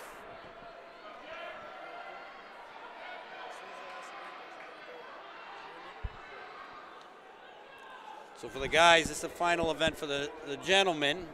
This is the first heat out of 4. But Wyndham has this pretty well sewn up as far as we can tell. Yeah, they got it. They got it. I think I already saw him going on the bus. Already headed home. Send us the hardware. Super Bowl. Super Bowl. Wow. A little bumping and a grinding on that handoff. As there should be. If you're coming in together. Not that I'm advocating people whack into each other, but if you're running hard and you're taking handoffs, you're probably trying to occupy the same space at the same time. There we go, Lebanon taking the handoff first. Pelham right behind him.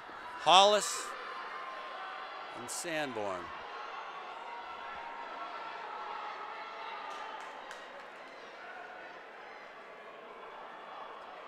It's kind of interesting right here. We got Pelham. They were or are leading the first heat in the 4x2. Last year they won the 4x8. Right. Certainly a change of circumstances going on with Pelham for some reason. Pelham's second leg just ran that in street shoes too. Maybe not normal sprinter. Someone's stroking it down the backstretch. Holy cow. Who is that? I guess I can look at the thing. Is that Sanborn? Sanborn. Wow. That was close. Got Pelham in first, 142.8. Sanborn in second, 142.9. Hollis Brookline in third, 143 even. And Lebanon, 145.64. Second heat, we've got Kingswood, Bow, Raymond, and Goffstown.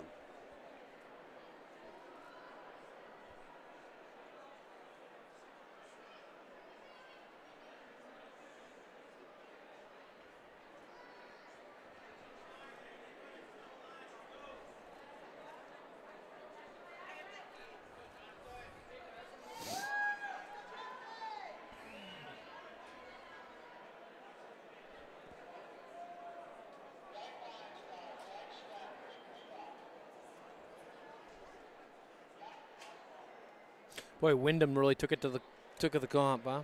Yeah, yeah. You know, and looking at it, you know, you look at where the guys are set up, and you know, obviously, if you look at Spencer Sawyer was ranked first in everything from the 600 on up and stuff like that. But you know, when they then elect to run something else or not run as much, you just wonder what's that mean for their chances and stuff like that. You know, Portsmouth had a lot of entries, much more than Wyndham did, but Wyndham obviously maximized the entries they had.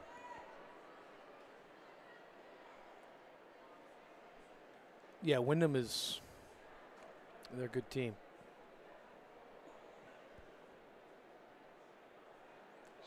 All right, they're up and they're off. Looks like Bo's making up the stagger right off the bat.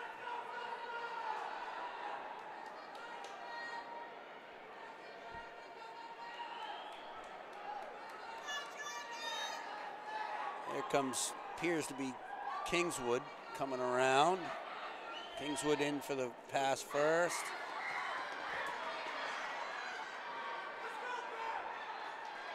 Clean exchange, barely. Kingswood out front, Bo chasing.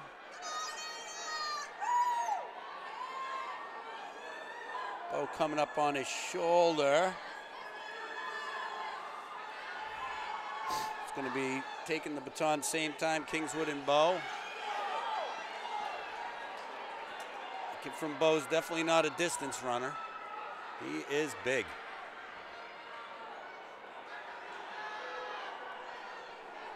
They get him, not me.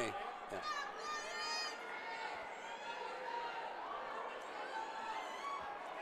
All right, Kingswood has maintained the lead, but Goffstown has come off great, and they hand off in front, actually.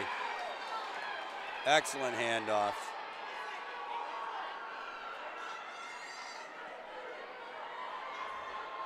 Bo trying to run him down. The guy's making up some serious ground, but he didn't have enough room, I don't think. Goffstown looks like they're going to take this one. Bo closing him down, but can't quite get there. Goffstown wins 140.4. Bo second, 140.7. Kingswood third, 142.01. And Raymond in fourth, 142.4. Coming up in the next section, we got Merrimack Valley, Belmont, Milford, and Trinity.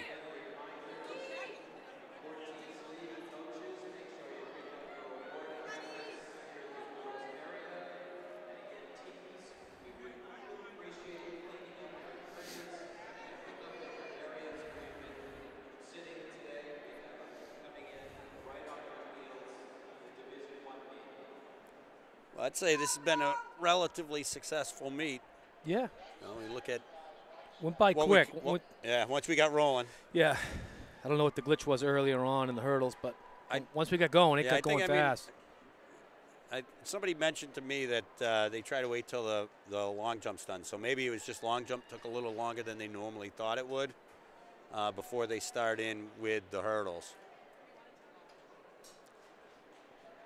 I'm sure that's a meet management thing in the long run, you know, not having guys come over from long jump, stuff like that.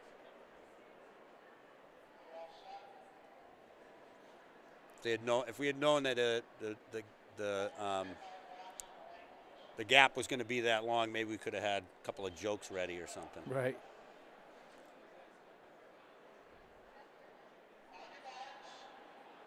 All right.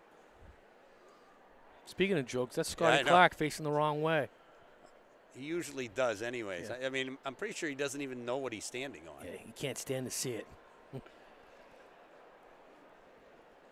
I hope his first runner's so powerful when he comes off the blocks and knocks him right down.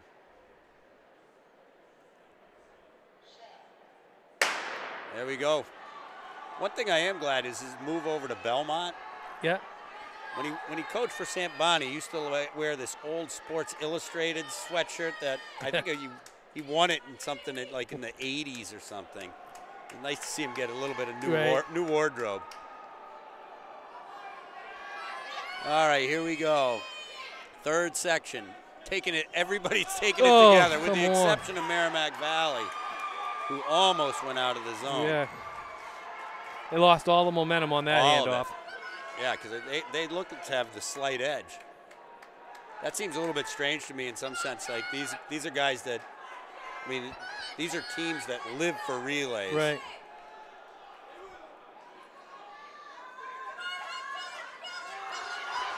They're back in the hunt of it. They are in the back in the hunt.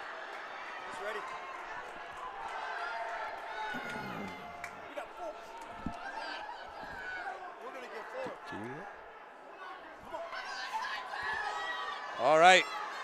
We got Belmont, looks like going all the way around on this leg. Oh, look at that handoff.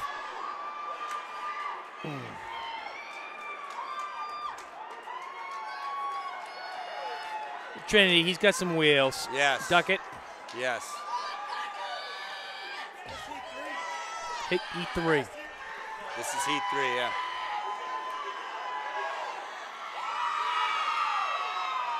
He knows that he just won his the third heat, right? Yeah. That's not the fastest heat. Yeah, there is one heat left. Yeah, there is one heat left. So Trinity takes that one, 137.92. Belmont in second, 140.48. Milford, 140.82. Merrimack Valley, 140.94. Fourth section, Hanover, Windham, Oyster River, and Portsmouth. This will be the icing on the cake for Windham if they can win it. And they can. But you got to wonder, I mean, there was there's only 3 exchanges in a 4x200, and Merrimack Valley kind of bungled 2 of them. Right. You know, they might have taken that heat had they been prepared to do so, but those handoffs were rough. You got to have good handoffs. You can't, you know, the main thing is getting it around.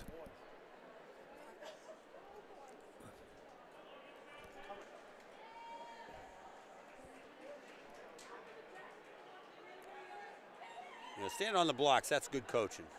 That's what these guys make the big bucks for, right? Got the Windham coach out there standing on his kids' blocks. Portsmouth got one of their coaches standing out at the blocks. I don't know about Oyster River. That doesn't look like one of their coaches.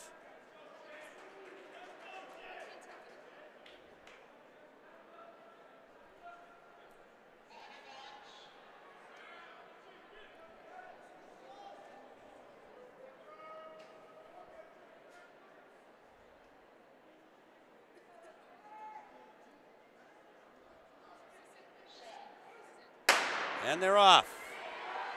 Final race of the day. Here we go. Final race of the day. Well, this part of the day. For you, yeah. I'm back doing this again in the afternoon. Which is fun. I like it. Seeing as I'm not a big football fan, I don't mind that I'll be missing some of that. The bean dip I'll miss. Right. Windham takes it first. Ooh, Windham. Portsmouth right there. That was a little hairy. Windham to the front. It's always nice to win the last. It is. To win and win. Yep. Portsmouth in second. Oyster River in third. Hanover in fourth. Wyndham can do this one right here. They should win this. Yeah. Oh, you meant the handoff. Yeah. I thought you were being wise. They get some fast. They got some. Yeah, they do. Wheels coming up right here. Yeah. Remember, they went 1-2 in the 55. They did. And I mean, what better way to finish off? They went 1-2-6 in the 55. They had 19 points out of that. But what better way to finish off your day right. than to finish to win the ultimate race too? And right. they take the lead about 7 meters up. I think the winner of the 55, right? Or was he second? I don't know. Don't remember. Somebody in a singlet like that, anyways. It said Windham on the front. It said Windham on the front. And they're starting to roll him up, but I don't think they got enough room to do it. There he goes. As they come in, yep. Hold on to the baton. There you go. Oyster River, Portsmouth. There's your state champions. There are your state champions. And on top of state champions. So it's a great day. We got Windham and Souhegan. Windham and Souhegan are your champs. again, brought to you by Patriot Pole Vault. Supporting the website, supporting everything here that we're doing today.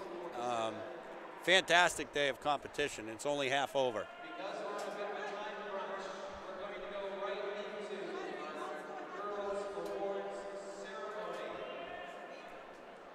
All righty. All right, once again, this has been NewHampshireTrackandField.com, powered by Runners Alley, bringing you the Division II State Championship for our indoor season. And once again, thank you to our Meet Hub sponsor, Patriot Pole Vault.